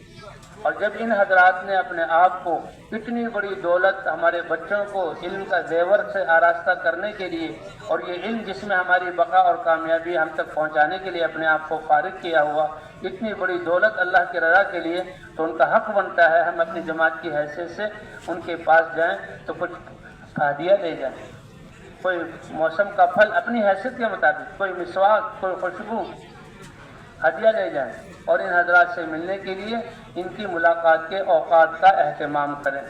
کہ جس وقت میں یہ ملاقات کرتے ہیں، کیونکہ ان کا نظام مقرر ہوتا ہے، ان کے سونے آرام کا وقت یا ان کا پڑھانے کا وقت یہ بڑا اہم ہے۔ سونے کے وقت میں دروازہ کھٹکھٹا کے ان کو بے آرام نہ کریں، پڑھانے کے وقت میں اپنے آپ کو کہ ہم جماعت کے ساتھی ہیں بتلا کر اس میں خلل نہ ڈالیں۔ جو ان کی ملاقات کا وقت ہے ملاقات کریں اور جو ہے ہدیہ لے کر جائیں فائدے اور دعا کی نیت سے، اور جب مجلس میں جگہ ملے وہیں بیٹھ جائیں، اور وہ جگہ ہوتے ہوتے اب ہماری باری آئے تو سلام کریں اور جماعت کے آنے کا بتلائیں اور دعاؤں کی درخواست کر دیں۔ ہاں عالم ہیں وہ تو عالم کو دعوت دے سکتے ہیں، ان کا حق ہے، لیکن عام ساتھی ہیں تو پھر ان کی طرف سے توجہ دیکھیں تو پھر کارگزاری سنائیں۔ اس کام کی وجہ سے جو دینی جو ہے فائدے ہو رہے ہیں وہ ان کو بتائیں، ان کی تائید اور دعا حاصل ہو جائے، لیکن اپنے جماعت کے کارنامے یا اپنی زندگی کی آپ بیتی وہ ان کو نہیں سنانی، اور پھر دعا کی درخواست اس وقت دعا کر دیں تو بہتر ہے، ورنہ وہ دعا کر دیں گے۔ اور وہ جو خواص ہیں دنیا کے اعتبار سے ان سے بھی ملنے جانا ہے، ان سے ملنے کی نیت کہ جیسے ذمہ داری عام مسلمان پر ہے ایسے ہی ذمہ داری اس محنت کی ان لوگوں پر بھی ہے۔ ایسے لوگ جن کے پاس دنیا کے اسباب اور نقشے ہیں وہاں پر منجھے ہوئے ساتھیوں کو، پرانے ساتھیوں کو بھیجا جائے کہ اللہ کے راستے میں نکل کر اللہ کی ذات پر ایسا یقین کہ ان کے لیے دنیا ہونا نہ ہونا دونوں برابر، وہ ان کی چیزوں سے متاثر نہ ہو، اور ان کو ذمہ داری سمجھائی جائے کہ اللہ نے آپ کو صلاحیت استعداد دی ہے، یہ استعداد اور صلاحیت دین کے لیے استعمال ہوگی تو جو ہے یہ آپ کو کتنا بڑا فائدہ ہوگا، اور جتنے لوگ آپ کی وجہ سے دین پر آئیں گے ان کو آپ کا ثواب ملے گا۔ حضور صلی اللہ علیہ وسلم آپ کو ان کا ثواب ملے گا۔ حضور صلی اللہ علیہ وسلم بادشاہوں کو خط لکھتے تھے کہ اسلام لے آئے اور تمہاری وجہ سے تمہاری رعایا اسلام میں آئی تو سب کا ثواب تمہیں ملے گا، اور اگر تمہارے اڑنے کی وجہ سے تم بھی محروم ہوئے اور وہ بھی اسلام سے محروم رہے تو اس کا وبال ہوگا۔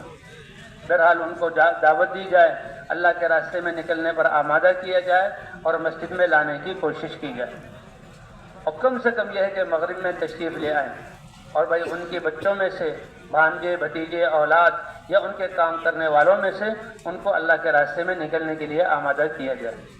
پرانے ساتھیوں سے بھی ملا جائے، بہت سے پرانے ساتھی ماشاءاللہ ان کو اطلاع ملتے ہی وہ مسجد میں آ جائیں گے، اور ان سے پھر نظام بنا لیا جائے، اور بہت سے پرانے ساتھی ان کو ذرا ترغیب دینی پڑے گی، اور بھائی بہت سے پرانے ساتھی ایسے حالات یا مجبوری کی وجہ سے آج کل وہ اتنے نقل و حرکت میں نہیں ہیں تو ان کے بارے میں دل میں کے کسی کونے میں بھی ان کی بے احترامی نہ ہو، بلکہ ان کی احسان مندی ہو کہ یہ وہ لوگ ہیں کہ جب کام کا تعارف نہیں تھا، ہر طرف سے لوگ جملے کستے تھے اور نکلنا بڑا مشکل تھا، اس وقت انہوں نے ماحول بنایا اور ان کی قربانی سے ماحول، اور ان سے کہا جائے کہ دیکھو جی ہم تو سیکھنے کے لیے آئے ہیں، آپ حضرات پرانے ساتھی ہیں، آپ ہمارے پاس تشریف لائیں تاکہ آپ سے سیکھنے کا موقع ملے، یا کم از کم جب وہاں جماعت تیار ہو تو ان کو بلا کر ان کے سامنے روانہ کیا جائے۔ انشاءاللہ جب وہ مسجد میں آئیں گے اور آپ کی اس محنت اور نکلنے کو دیکھیں گے اللہ تعالیٰ ان کے جذبات کو بھی نیا کر دیں گے۔ عمومی لوگوں سے بھی ملاقات کی جائے، اور بھائی یہ ملاقات کرنے کے بعد جب خوب تھک گئے 2.5-3 گھنٹے 4 گھنٹے کا جتنی ہماری لوگوں سے ملاقات ہوگی اور ان کو ہم انفرادی دعوت دیں گے اتنی ہی وصولی ہوگی۔ ہماری جماعت کا جانا ان کی ہدایت کا ذریعہ اور دین کی محنت پر آنے کا ذریعہ بن جائے، یہ ہماری بہت بڑی کمائی ہے۔ اے علی تیری وجہ سے ایک آدمی کو ہدایت مل جائے تو تمہیں تجارت کے لیے سرخ اونٹ جیسے آج کل جو ہے ٹرک اور کئی شپیں سمندری مل جائیں، اس سے بہتر ہے کہ ایک آدمی کو ہدایت مل جائے۔ اور ایک روایت میں ہے خیر لک مما طلعت علیہ الشمس، جتنی چیزوں پر سورج کی روشنی پڑ رہی ہے ان سب کے تم مالک بن جاؤ، اس سے بہتر ہے کہ اللہ تمہارے ذریعے سے ایک آدمی کو ہدایت دے دے۔ کیونکہ انسان اپنی ذات کے اعتبار سے روزانہ 5 نمازیں پڑھ سکتا ہے، لیکن اگر بھائی وہ روزانہ 10 آدمیوں کو دعوت دے کر نماز کے لیے آ جاتا ہے تو ان کی 50 نمازوں کا اور اپنی 5 55 کا ثواب ملے گا، اور ان کو بھی دعوت پر ڈال دیتا ہے، ہر آدمی 10 آدمی کو دعوت دیتا ہے، 100 آدمی تو 55 نمازیں ان کی ہو گئی، اور 100 کے 500 نمازیں ملا لیں، اس طرح یہ بے حساب کھاتا کھل جاتا ہے۔ اس لیے بھائی ہم نے ہر جہاں پرانے ساتھی سے مل کر ان کو لانا ہے، اور جب محنت کر کے تھک جائیں، اب گھنٹوں ہماری ملاقاتیں ہوں، اس کے بعد اب تعلیم ہے کہ اس تھکنے پر، اس دعوت دینے پر اللہ ہمیں کیا عطا فرمائیں۔ بھئی دیکھو، لوگ دنیا کے لیے زندگیاں دے رہے ہیں، دنیا کے لیے بچوں کی جدائی اور ملک کی، اپنے وطن کی جدائی کو برداشت کر رہے ہیں، اور دنیا کے لیے اپنی دنیا کو قربان کر رہے ہیں۔ حالانکہ دنیا تو بے وقت چیز ہے، اور جو دنیا اللہ نے دینی ہے وہ لکھی جا چکی ہے، اس کے علاوہ مل نہیں سکتا۔ تو بھائی یہ دین کی محنت کا مقصد کہ دین کے لیے ہم قربانی، اپنے آپ کو اتنا تھکائیں کہ اللہ کو رحم آ جائے، اللہ ہماری اس تھکنے کو اور اس دعوت دینے کو انسانیت کی ہدایت کا ذریعہ بنا لے، کیونکہ ہدایت دینے والی ذات کون ہے بھائی؟ اللہ کی۔ اب جب ہم تھک کر آئے ہیں، اب تعلیم کے لیے بیٹھے کہ اس پر ہمیں ملے گا کیا؟ تعلیم میں جب فضائل سنیں گے اور جو اللہ کی طرف سے انعامات وہ اتنے زیادہ ہیں، اس کی اتنی خوشی ہوگی، یہ ساری تھکاوٹ کافور ہو جائے گی، بلکہ جذبہ ہوگا، اے اللہ جتنا تھکانا چاہیے تھا ہم نہ تھکا سکے اپنے آپ کو، جتنا کرنا چاہیے تھا کر نہ سکے۔ صحابہ کرام سب کچھ کرنے کے بعد بھی یہ کہتے تھے کہ ہم نے کچھ نہیں کیا۔ تعلیم، یہ جو ہم دعوت دے رہے ہیں، اس کی تقویت کے لیے تعلیم اور اللہ کے کلام، اللہ کے رسول کے کلام کا تأثر اور اس کا نور لینے کے لیے یہ فضائل کی تعلیم ہے۔ تعلیم بھی 2.5-3 گھنٹے ہو۔ تعلیم کے 3 اعمال ہیں، ایک تو تجوید ہے، اور دوسرے جو ہے فضائل کا پڑھنا پڑھانا ہے، اور تیسرے 6 نمبروں کا مذاکرہ ہے۔ پوری جماعت کی تعلیم ایک وقت میں ہو، یہ نہیں کہ آدھی جماعت اب کرے، آدھی جماعت دوسرے وقت میں کرے۔ ہاں ایسا پوری جماعت ایک وقت میں کرے، لیکن کشتوں کی وجہ سے اگر صبح 10-11 بجے تعلیم 2.5-3 گھنٹے نہیں ہو سکی، اعمال پورے نہیں ہو سکے، تو ظہر کے بعد بھی تعلیم کی جا سکتی ہے۔ گرمیوں میں تو اس کا زیادہ وقت مل جاتا ہے، لیکن سردیوں میں یا پھر عشاء کے بعد بھی تعلیم کے وقت ساری جماعت تعلیم میں بیٹھے، اس وقت کوئی گشتے نہیں۔ تعلیم میں کیا ہے؟ سب سے پہلے تعلیم کے مقصد بیان کیا جائے کہ اللہ کے رسول کے کلام کا نور ہمارے دلوں میں آ جائے، اللہ کے وعدوں کا یقین ہمارے دلوں میں آ جائے، اور اللہ نے جو وعیدیں بیان کی ہیں اس سے اللہ کا خوف ہمارے دلوں میں آ جائے، اللہ کی ذات سے ہم اثر لینے والے بن جائیں، اللہ کے انعامات اور وعدوں کا یقین ہماری عبادات کو شوق والا اور جاندار بنا دے، اور اللہ کی اطاعت پر ہمیں کھڑا کر دے، اور اللہ کی ناراضگی، جی ہاں اللہ کی وعیدیں اور دھمکی جو ہے وہ ہمیں اللہ کی نافرمانی سے بچا لے۔ اللہ کا جو خوف ہے وہ نفرت والا خوف نہیں ہے، وہ محبت والا ہے۔ اللہ آپ ہی رب ہیں، آپ ارحم الراحمین ہیں، آپ نے ہی جو کچھ میرا جسم اور صلاحیتیں وہ آپ ہی کی ہیں، اور ساری کائنات آپ کی ہے، آپ اتنے انعامات دے رہے ہیں، آپ کی طرف لوٹ کر آنا ہے، کہیں یہ رب کریم رب مجھ سے ناراض نہ ہو جائے۔ جیسے ماں باپ کا فرما بردار بچہ اور ماں باپ کے احسانات کو سمجھنے والا، تو وہ ماں باپ کی نافرمانی سے ڈرتا ہے، کوئی نفرت کا ڈرنا نہیں ہے، بلکہ وہ تو رحم اور محبت کا ڈرنا ہے کہ ماں باپ ناراض نہ ہو جائے۔ اور ماں باپ کا اپنے بچوں کو کسی بات سے ڈرانا، وہ ڈرانا بھی وہ محبت والا ہے۔ تو اسلام تو ہے ہی محبت اور سلامتی اور امن کا۔ اسلام خوف اور رجا کے درمیان ہے، ڈر ہو تو اللہ کا اور امید ہو تو اللہ کی ذات سے۔ فرمایا اس دعوت کو دے کر اللہ کی بڑائی کا اتنا استحضار ہو کہ ساری چیزوں کا خوف نکل جائے، اور جب ساری چیزوں کا خوف نکل جائے گا، کسی طاقت اور کسی چیز کو اللہ انسان پر مسلط نہیں ہونے دیں گے۔ آج جو ہم سب گھبرائے ہوئے ہیں، ڈپریشن کے شکار ہیں، حالات سے ڈرے ہوئے ہیں، اس لیے کہ چیزوں کا تاثر ہمارے دلوں میں۔ انما سلط علی ابن آدم ما خافہ ابن آدم وان لم یخف الا اللہ لم یسلط علیہ غیرہ۔ حدیث ہے کہ جن چیزوں کا خوف ہوگا اللہ مسلط کر۔ حکومتوں سے ڈرتے ہو، حکومت مسلط، اب کرو ان کی کیا پوچھ۔ فوجوں سے ڈرتے ہو تو ان کی جو ہے وہ تم پر مسلط، حالات سے ڈرتے ہو حالات تم پر مسلط۔ اگر صرف اللہ کا خوف ہو، اصل معاملہ اللہ کے ہاتھ میں اور اللہ کی اطاعت، تو اللہ نے سب کے حقوق دیے ہیں، سب کے حقوق کو ہم اللہ کے خوف کی وجہ سے ادا کر رہے ہیں۔ کسی پر کوئی زیادتی نہیں ہوگی، کسی کی کوئی نافرمانی نہیں ہوگی، اللہ کا خوف ہے، اللہ غیر کو مسلط نہیں ہونے دیں گے۔ امید ہو تو اللہ کی ذات سے، فرمایا اللہ کی ذات سے امید ہٹ جائے تو پھر اللہ لوگوں کے حوالے، پھر دفتروں کے چکر لگیں گے، پھر لائنوں میں لگیں گے، پھر ہم لوگوں سے کہیں گے کہ ہمارے حقوق ادا کرو، اللہ ان کے حوالے کر دیں گے اور وہ خود ہم سے زیادہ محتاج ہیں، ایسے بے چینی کی زندگی گزر جائے گی۔ لیکن جو اللہ کی ذات سے امید باندھ لے اور سب سے امید کاٹ لے تو اللہ کہتے ہیں اللہ کسی کے حوالے نہیں کریں گے اور اپنی قدرت سے یہ کام بنائیں گے۔ اس لیے ہمارا کلمہ لا الہ الا اللہ یہ ہے ہی کلمہ خوف اور کلمہ رجا۔ تو بہرحال بھائی فضائل کی تعلیم کہ اللہ کے وعدے اور وعید اور اللہ کے کلام کا نور، جیسے سورج کی روشنی اور آنکھوں کی روشنی سے چیزوں کی شکلیں، فائدہ مند، نقصان، فاصلے، اچھے بھلے منظر یہ سب نظر آتے ہیں، تو دین میں اور اللہ کے احکام میں کامیابی، اس کے لیے ایک ایمان اندر نور کی ضرورت ہے اور دوسرا جو قرآن کا نور ہے اس کی ضرورت ہے۔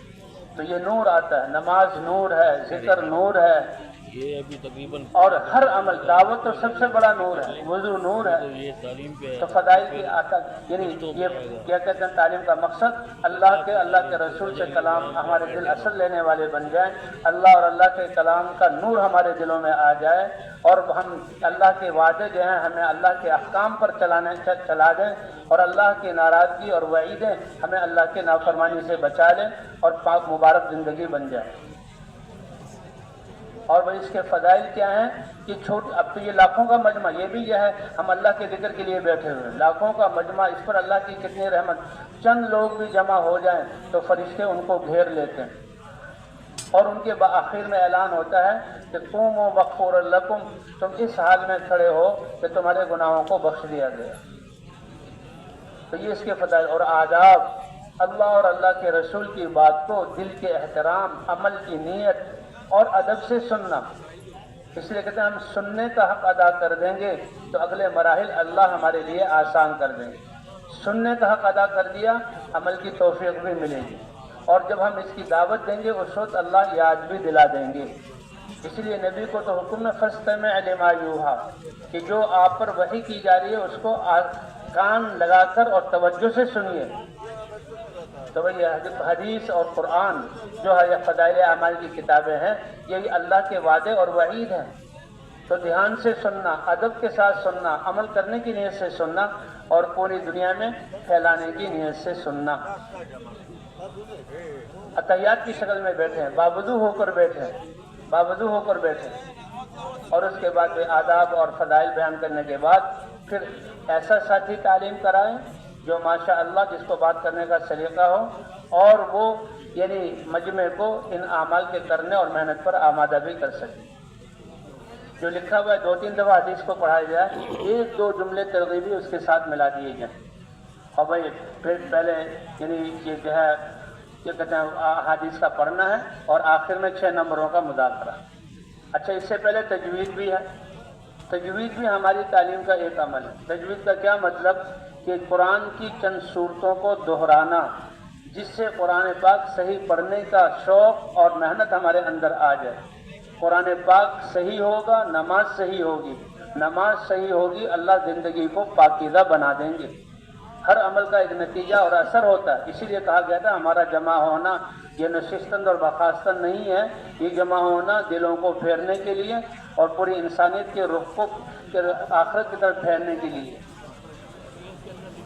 اس لیے ہمارا قرآن پاک کا پڑھنا صحیح ہو تاکہ جب ہماری نماز صحیح ہو، نماز صحیح ہو جائے، ہماری تجارت، ہماری زراعت، ہماری عدالت، ہماری معاشرت اور گھر میں خوشی، گھریلو زندگی پاکیزہ ہو جائے اور یہ فضائیں ایسی پاک ہو جائیں ہماری کہ جہاں باطل والے ان فضاؤں میں آئے، اللہ ان کے دلوں کو ہدایت کی طرف پھیر دیں جیسے مدینے کی فضا تھی۔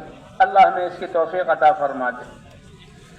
تو تجوید کے لیے پہلے دن اگر حالات ساتھیوں کے معلوم نہ ہو تو ایک ہی حلقہ لگا لیا جائے، چند صورتوں کو دہرا لیا جائے، اس سے اندازہ ہوگا کتنے ساتھیوں کی تجوید اچھی ہے اور کتنے ساتھیوں کی تجوید یہاں اس میں کمی ہے۔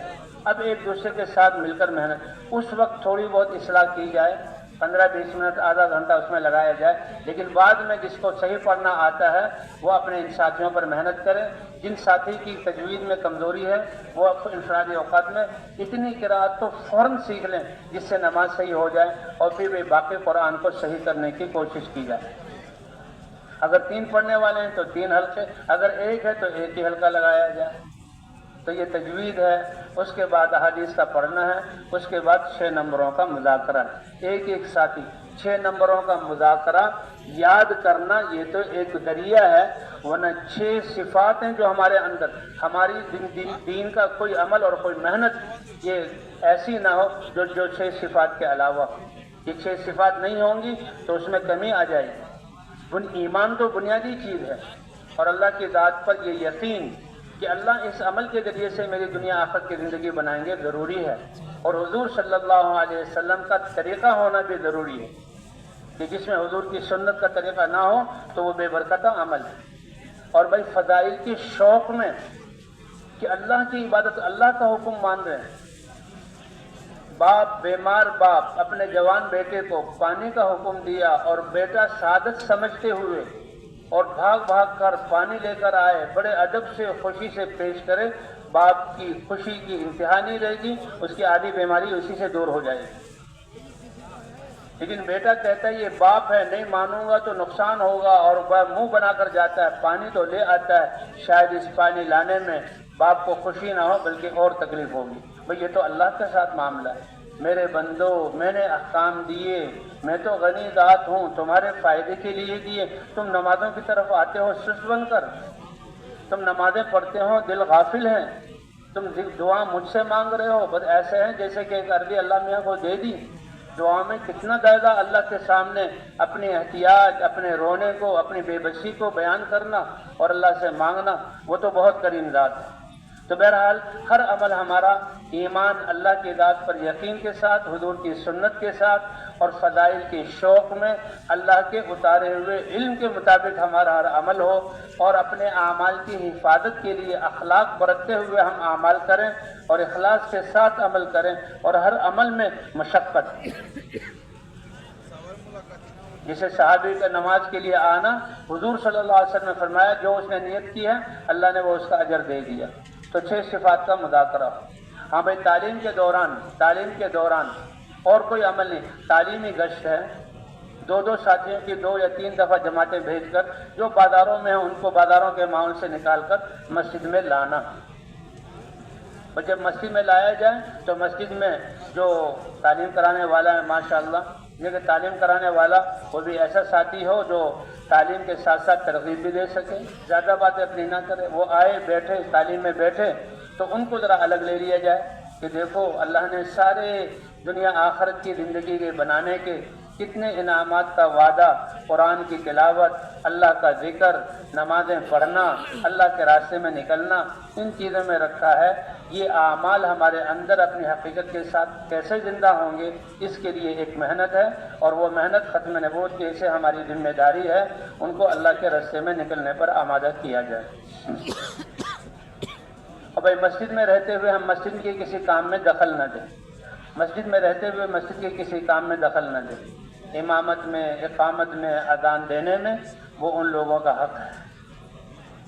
اب یہ مسجد میں ہم رہ رہے ہیں تو مسجد کی بجلی اور پنکھے اور کوئی چیز، پانی کا استعمال، اس میں بہت احتیاط کریں۔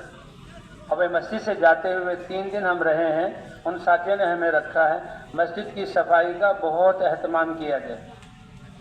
اب جاتے ہوئے اگر ہم، یہ ضروری ہے جماعت کے سارے ساتھی اجتماعی پیسوں میں سے مسجد کی بجلی جو ہم نے استعمال کی ہے اس کی بل کی مد میں ہم کچھ پیسے ہم جمع کر کے جائیں۔ اب اسی طرح یہ تعلیم ہو، پھر ظہر کے بعد تعارفی بات ہو، جو مجمع ہے کہ ہمارا آنا کس لیے ہے، اور پھر تعارفی بات کر کے ان کو اگر گشت رہتے ہیں گشتوں کے لیے آمادہ کیا جائے، اور اگر جو ہے وہ ابھی تعلیم کچھ باقی تو تعلیم کر لی جائے، ورنہ پھر ساتھی آپس میں اپنے سیکھنا سکھانا ہو، مذاکرے ہوں آپس میں۔ جو دعوت والے اعمال ہیں، متکلم کیا بات کرتا ہے، انفرادی دعوت کیسے دینی ہے، 6 نمبر کیسے بیان ہو، تشکیل کیسے کی جائے، ان کے مذاکرے جو ہے اجتماعی ہوں۔ اور جو معاشرت کے آداب ہیں، وضو اور غسل اور نماز کا سیکھنا ہے، یہ 2 ہوں، کبھی کبھی اجتماعی بھی ہو جائیں۔ اللہ کے رسول نے تو ہمیں ہر چیز کے آداب سکھائے، بیت الخلاء میں داخل ہونے کے آداب، استنجا کرنے کے آداب، کھانے کے آداب اور سونے کے آداب۔ 2 ساتھی ان باتوں کو سیکھیں۔ اور دعائیں ایک دوسرے کو سکھائی جائیں. اور بھائی تعلیم کہتے ہیں کہ اجتماعی تعلیم میں بیٹھ کر جو ہے تعلیم کرنا یہ مذاکرہ ہے، اور انہیں اکیلے بیٹھ کر جو احادیث ہم نے سنی ہے ان کو سوچنا کہ یہ میرے اندر کیسے آ جائیں، یہ مراقبہ ہے. بھائی گشتوں کا موقع ہے تو گشتیں بھی کی جائیں. اس کے ساتھ ساتھ ایک اہم عمل ہے ہمارا جسے عمومی گشت کہا جاتا ہے کہ سارے دن دو کر کے محنت کی ہے. جتنی زیادہ ہم اپنے آپ کو گشتوں میں تھکائیں گے اور لوگوں کو تیار کریں گے، اتنے ہی زیادہ اللہ ہماری اس جماعت کے آنے کو، اس مسجد میں کام کے قائم ہونے کا اور نئے لوگوں کے نکلنے اور ہدایت کا ذریعہ بنائیں گے. یہ کمائی ہے ہماری. کہتا ہے وہ ڈول جو پانی میں اچھی طرح ڈوب جائے، بھر جائے تو بھرا ہوا نکلے گا. اگر پانی کو چھوا اور ڈول کو نکال لیا یا آدھا بھرا تھا تو پھر بھائی اتنا ہی نقصان ہوگا. یہ گشتیں ہماری اس کی طرح ہیں. اس لیے گشتوں میں ساتھی اپنے آپ کو تھکائیں اور ان کو جو ہے جو تیار کریں اللہ کے راستے میں نکلنے کی. ایک عمومی گشت. عمومی گشت اس وقت میں ہے جبکہ مسجد کے آس پاس لوگ آ چکے ہوں، جسے زمیندار ہیں گھروں میں آ چکے ہوں، دفتروں والے ہیں اپنے گھروں میں آ چکے ہوں. کہیں عصر کے بعد گشت مناسب ہوگا، کہیں مغرب کے بعد مناسب ہوگا، عشاء کے بعد بات ہو جائے. رمضان شریف میں عصر سے پہلے گشت کرتے ہیں، عصر کے بعد. تو یہ عمومی گشت کی جماعت مل کر جو ہے ساتھی دعوت کو لے کر جائے، یہ بہت اہم ہے. اس عمومی گشت کی مثال ہمارے اسلام میں ریڑھ کی ہڈی کی طرح ہے کہ یہ اوپر والے جسم کا اور نیچے والے دھڑ کا تعلق ریڑھ کی ہڈی کی سلامتی کی وجہ سے ہے.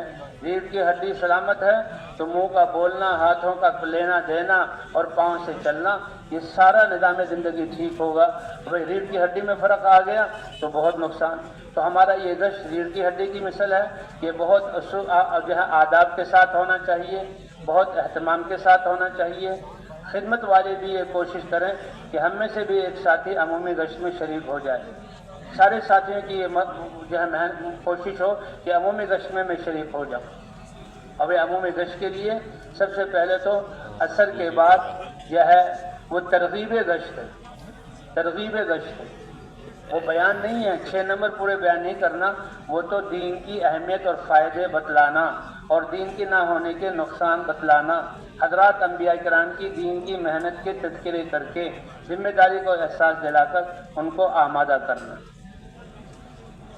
اس لیے جو ہے جو ساتھی بیٹھے ہوئے ہیں ان کو گشت کے لیے ترغیب دی جائے، اس دین کی محنت کی اہمیت بتلائی جائے، دین کے موجود ہونے کے منافع بتلائے جائے اور نبیوں کی محنت کے تھوڑے تھوڑے تذکرے.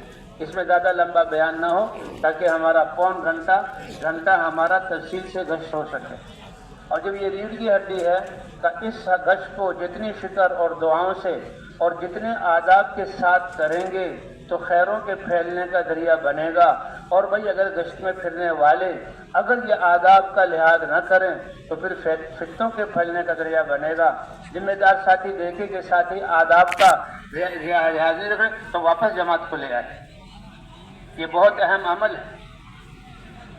اس لیے کہتے ہیں ترغیب گشت کے بعد جو تیار ہوں اب ان کو جو ہے گشت کے آداب بیان کرنا. اس کے لیے آداب گشت میں ایک ذمہ دار ساتھی ہوگا جو جماعت کو جوڑ کر چلے گا، اور گشت میں ایک متکلم ہوگا جو صرف وہی بات کرے گا، اور گشت میں ایک رہبر ہوگا مقامی ساتھیوں میں سے جو سنجیدگی سے جو ہے ساتھیوں کو متوجہ کرنے والا ہے. تو 7-8 زیادہ ساتھی جماعت کے ہوں، 2-3 ساتھی جو ہے مقامی کام کے لوگوں کے لے لیے جائیں اور گشت جماعت کو جو ہے بنایا جائے اور باہر ان کے سامنے آداب بیان کر کے دعا کر کے روانہ کیا جائے. اور جب یہ جماعت گشت کے لیے جا رہی ہے ایک ساتھی بیٹھ کر بات کرے. بیٹھ کر بات، اب یہ بیٹھ کر بات کرنے والا جو باہر سے ساتھی تیار ہو کر آ رہے ہیں کامیابی دین میں ہے، اسی بات کو کھولے. 6 نمبر بیان کرے، ہر نمبر کو محنت کے ساتھ جوڑ دے، آنے والا اس بات کو سمجھے. 2 ساتھی جو ہے وہ ذکر، 1 یا 2 ساتھی ذکر کے لیے، ذکر کرنے والے اگر نماز پڑھنے کا وقت نماز بھی پڑھ سکتے ہیں، ذکر کر سکتے ہیں، دعاؤں میں لگ سکتے ہیں، اس کے لیے بھی اہم ساتھی بٹھایا جائے. حضرات انبیاء کرام کی روحانیت تو اتنی ہوتی تھی، اتنی زیادہ ہوتی تھی کہ وہ دنیا میں رہتے ہوئے ان کا دل عرش سے ملا ہوتا تھا. لیکن ہم بھائی کمزور لوگ ہیں، جماعت جو ہے بازاروں میں ساتھیوں سے ملنے گئی ہے ایک دو ساتھی کو جب تک اذان ہو جماعت واپس آئے ذکر و دعا میں لگا رہے، اور بیٹھ کر بات کرنے والا اذان تک بیٹھ کر بات کرے۔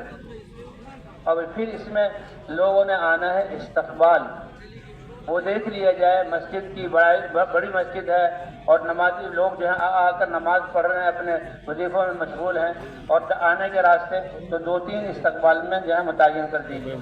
استقبال کرنے والوں کا کام ایک تو جو نماز پوری کر رہے ہیں یا اپنے دعا میں ان کی منت سماعت کر کے جو بات ہو رہی ہے اس میں بٹھانا، اور ایک آنے والوں کا استقبال کرنا۔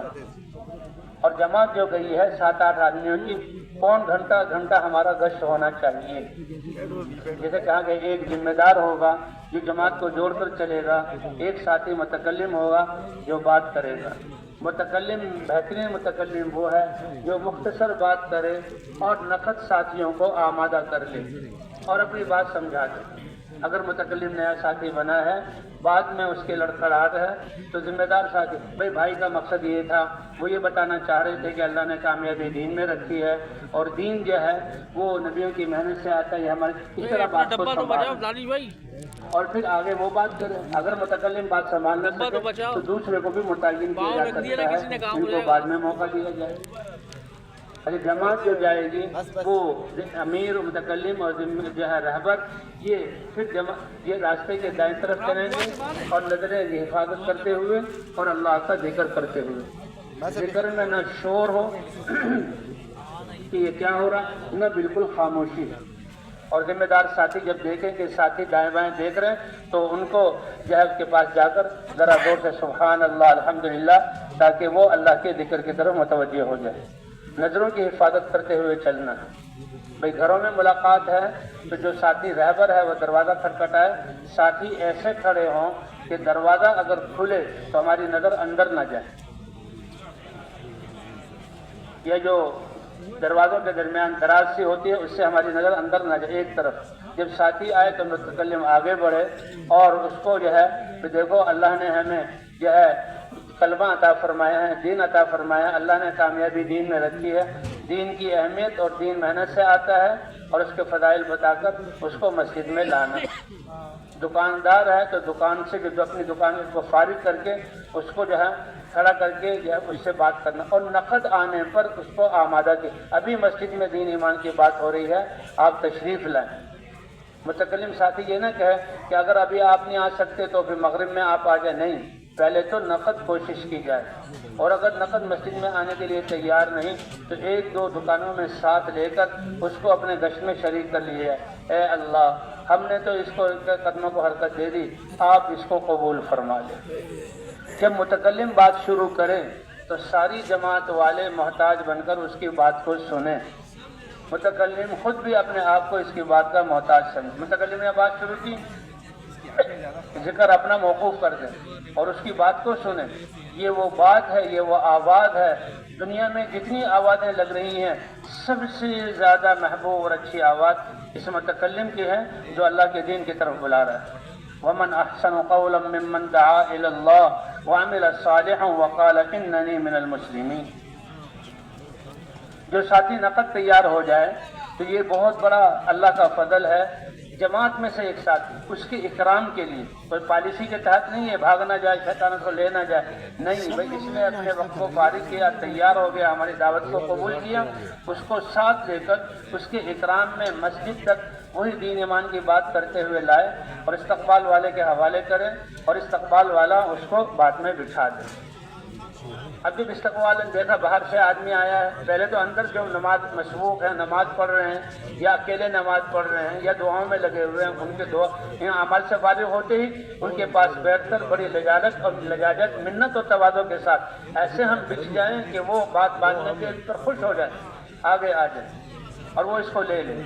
اب دیکھ لیں باہر سے آیا ہے، نماز پڑھی ہوئی ہے تو ٹھیک ہے، اگر نماز پتہ نہیں لگ رہا تو بھی سب سے پہلے تو نماز کا حق پہلے، تو ایسے نماز تو آپ نے پڑھ لی ہوگی، اگر وہ کہے کہ نہیں پڑھی تو فوراً نماز کی طرف متوجہ کیے تھے۔ ہماری جماعتیں تو ایسے وہ کہے کہ کپڑے پاک نہیں ہیں تو لنگی اور کرتا، تاکہ اس وقت کا جو فریضہ ہے اس کو نہلا کر وضو کر کے نماز میں اور پھر یہاں بعد میں بٹھا دیا گیا۔ اس طرح جماعت گشت کرے، جب دیکھے کہ اتنا وقت رہ گیا کہ اب ساتھی واپس جا کر جس نے وضو کرنا ہو وضو کر کے وہ صف اول میں تکبیر اولیٰ کو پا سکتا ہے۔ تو اب ذمہ دار ساتھی کہے کہ اللہ کا شکر ہے، اللہ نے ہمیں یہ محنت کرنے کی توفیق دی، لیکن بات یہ ہے کہ اتنا بڑا یہ عمل تھا، جیسے کرنا چاہیے تھا نہ کر سکے، اس پر حقیقی ندامت ہو اور استغفار کرتے ہوئے جماعت واپس آئے۔ اور جماعت جب واپس آئے تو مسجد میں آ کر بات ہو رہی ہے اس میں بیٹھ جائے، اور پھر اجازت لے کر وضو اور استنجا کر کے پھر جو ہے ہم صفوں میں آ کر بیٹھ جائیں۔ تو کوشش کریں گے نا انشاءاللہ۔ تو اس طرح بھائی مغرب کے بعد جس کا بیان ہے وہ 6 نمبروں میں بیان کرے، اور بیان کر کے نقد نکلنے پر آمادہ کیا جائے۔ اگر جماعت تک تیار ہو جائے تو اسی وقت اس کی وصولی کی کوشش کی جائے، اس کی وصولی کے لیے ساتھیوں کو بھیج دیا جائے، رات ہی کو ان کا خرچہ بستر لے کر مسجد میں، اور صبح جماعتیں پوری ہدایات بیان کر کے ان کو اللہ کے راستے میں روانہ کیا جائے۔ جیسے ان کو اللہ کے راستے میں روانہ کریں گے، اسی طرح اچھا خاصا وقت رات کو تہجد کے لیے دیا جائے کہ جو ہم نے ان لوگوں پر محنت کی ہے اور وہ اللہ کے راستے میں نکلے ہیں، یہ ہماری بات سنی ہے، تہجد یہ بہت ضروری ہے۔ ہاں، یہ کام کے دن میں لوگوں پر محنت کرنا اور راتوں کو، اور اب تو اللہ نے یہ موسم بھی ایسا کہ ہم عشاء کے بعد سو جائیں تو 2-2:30 بجے اٹھ کر رات کے اعمال لمبی لمبی رکعتیں پڑھنا، دعاؤں میں اللہ کے سامنے رونا، اور اسی طرح قرآن کی تلاوت کرنا دیکھ کر، اور اذکار پورا کر کے فجر سے پہلے پہلے اپنے ان اعمال کو پورا کر لیں۔ کوشش کریں گے نا انشاءاللہ، اللہ تعالیٰ قبول فرمائے۔ تو بھئی یہ محنت ہے ہمارے لیے، دن کی محنت بھی کرنی ہے، رات کی محنت بھی کرنی ہے۔ یہ اچھا خاصا وقت نکال کر یہ راتوں کو حضور صلی اللہ علیہ وسلم پر جو پہلے یا ایھا المزمل قم اللیل الا قلیلا، دن میں جو لوگوں کے سمندر میں تیرنا، اور راتوں کو اٹھ کر اللہ کے سامنے کھڑے ہونا اور اللہ کے سامنے دعا مانگنا۔ تہجد کی نماز یہ بہت قیمتی نماز ہے، تہجد کی نماز کہ یہ راتوں کو اٹھتے ہیں، اللہ کے سامنے روتے ہیں، تو اپنی ذات اور اپنی جماعت اور پھر اس طرف امت مسلمہ اور انسانیت کے لیے ہدایت کی دعا کرنا، اس کا اہتمام کیا جائے۔ اب تو جب جو تہجد پڑھنے والے ہیں، حضور صلی اللہ علیہ وسلم کے حکم ہے آپ کو کہ قم اللیل الا قلیلا، رات کو کھڑے ہوئیے، تھوڑا سا آرام کر لیجئے، پھر بعد میں آسانی آدھی رات کھڑے ہو جائیں یا اور آدھی رات عبادت میں گزاریں۔ تو اس لیے بھی اللہ کی تہجد نبیوں پر تو فرض تھی۔ اب حضور صلی اللہ علیہ وسلم یہ چاہتے تھے کہ تہجد کو فرض کروا دوں، لیکن کہیں ایسا نہ ہو کہ فرض چھوڑ کر اس کا گناہ جو ہے یہ بہت خطرناک بات ہے، اس لیے حضور نے فرض نہیں کروائی، ورنہ دل چاہتا تھا کہ ہر مسلمان تہجد کی نماز پڑھنے والا ہو۔ بھائی جو ہم دعوت والے ہیں، اللہ کے راستے میں نکلے ہیں، ساری انسانیت کے غم اور درد کو لے کر نکلے ہیں، سارے دن محنت، کہ ہماری پوری دن کی محنت ایک ظاہری جسم کی طرح ہے، اور راتوں کا رونا اور دعا مانگنا اس میں روح کی طرح ہے۔ یہ تو کہتے ہیں فَإِن لَمْ تَبْقُوا فَتَبَاقَوْا، لمبی لمبی رکعتیں پڑھی جائیں اور اچھا خاصا وقت دعا میں دیا جائے، 15-20 منٹ ہم اللہ سے مانگیں، اللہ کی بارگاہ میں اپنی حاجتوں کو، اپنی ذات، پوری جماعت اور جن لوگوں پر محنت کی ان کا نام لے لے کر ان کے لیے دعا کریں۔ فرمایا اگر راتوں کو تہجد کی نماز میں رونا نہ آئے تو رونے کی شکل بنا لیں، رونے کی شکل بنا لیں، کہ اللہ تعالیٰ جس کسی بستی پر ناراض ہو کر عذاب بھیجنے کا، ان کو تباہ کرنے کا ارادہ کرتے ہیں، تو راتوں کو اٹھ کر اللہ سے مانگنے والے اور معصوم بچے جب ان کو دیکھتے ہیں تو اللہ عذاب کے بھیجنے کو موقوف کر دیتے ہیں۔ اس لیے بھائی ہماری دن کی محنت بھی ہے، رات کی محنت بھی ہے، دونوں محنتوں کا اہتمام کریں۔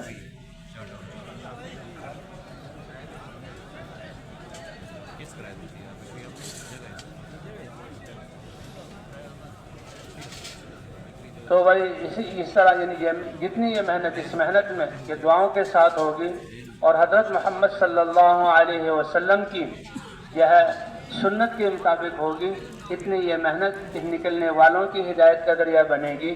سب سے ان کے ساتھ تو وعدہ ہے وَالَّذِينَ جَاهَدُوا فِينَا لَنَهْدِيَنَّهُمْ سُبُلَنَا وَإِنَّ اللَّهَ لَمَعَ الْمُحْسِنِينَ، کہ وہ لوگ جو ہماری رضا کے لیے اپنے جان اور مال کو لگائیں گے اور محنت کریں گے، البتہ ضرور بضرور ان سب کو ہم اپنی ساری راہیں جو اللہ تک پہنچانے والی ہیں وہ دکھلا دیں گے۔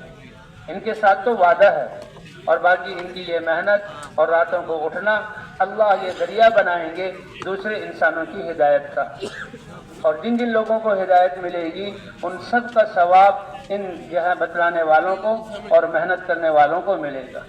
الدال علی الخیر کفاعلہ، کہ جو خیر کی رہبری کرنے والا ہو، رہنمائی کرنے والا ہو، بتلانے والا ہو، تو جو لوگ اس کی جو ہے اس کے بتلانے کی وجہ سے محنت پر آئیں گے اس کو بھی اس کا اجر ملے گا۔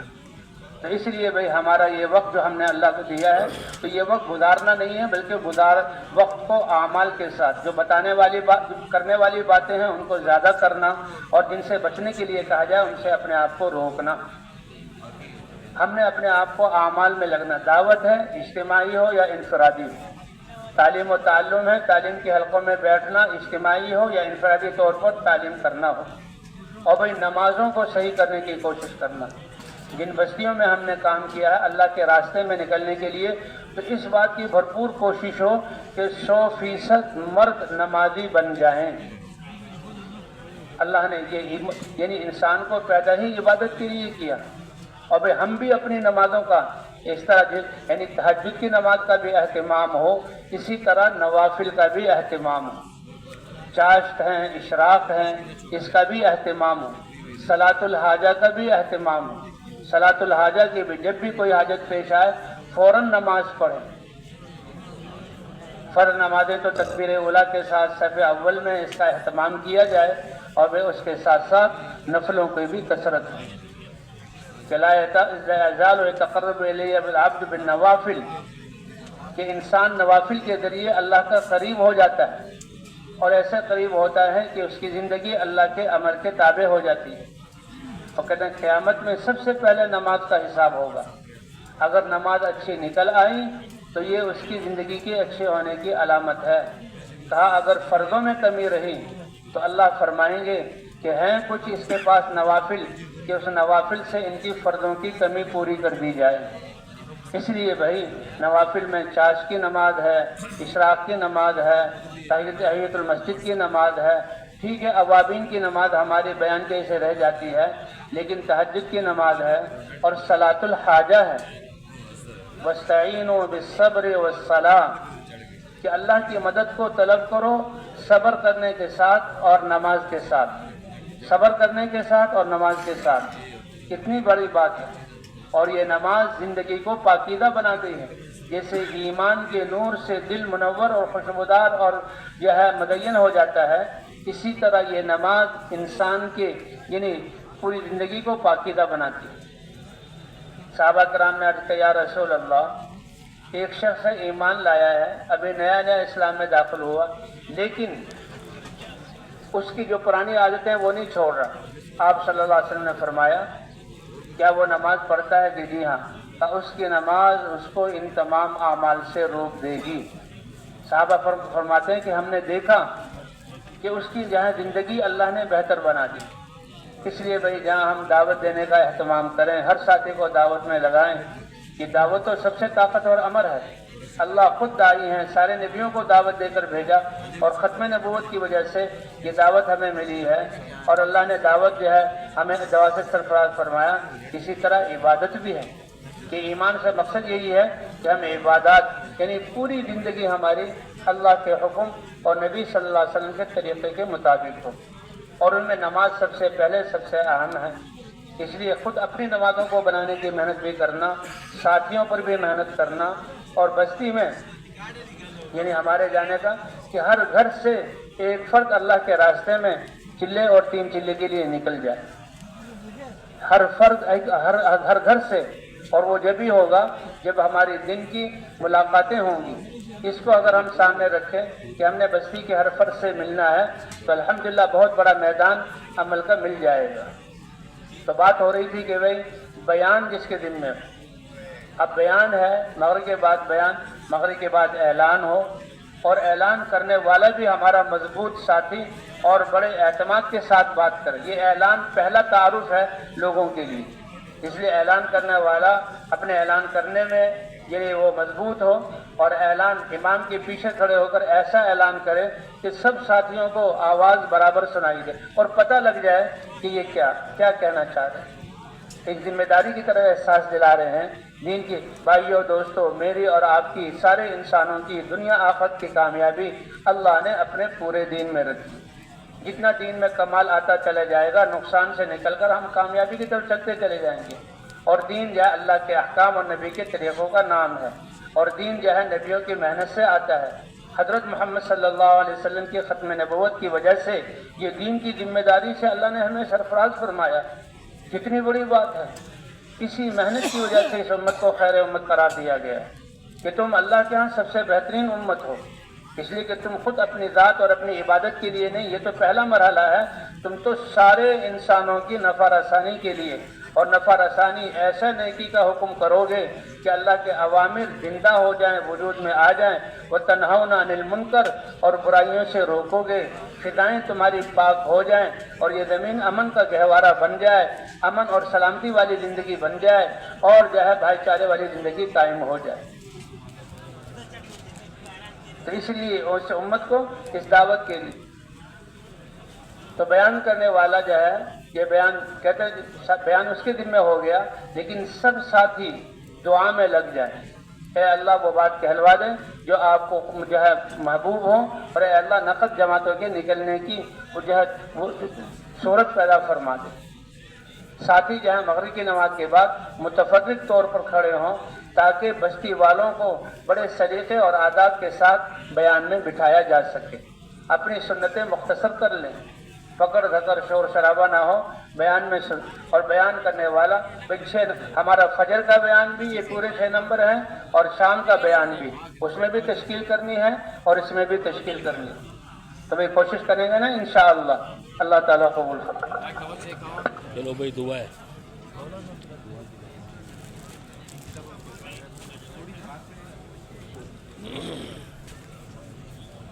صاحب تو کا نام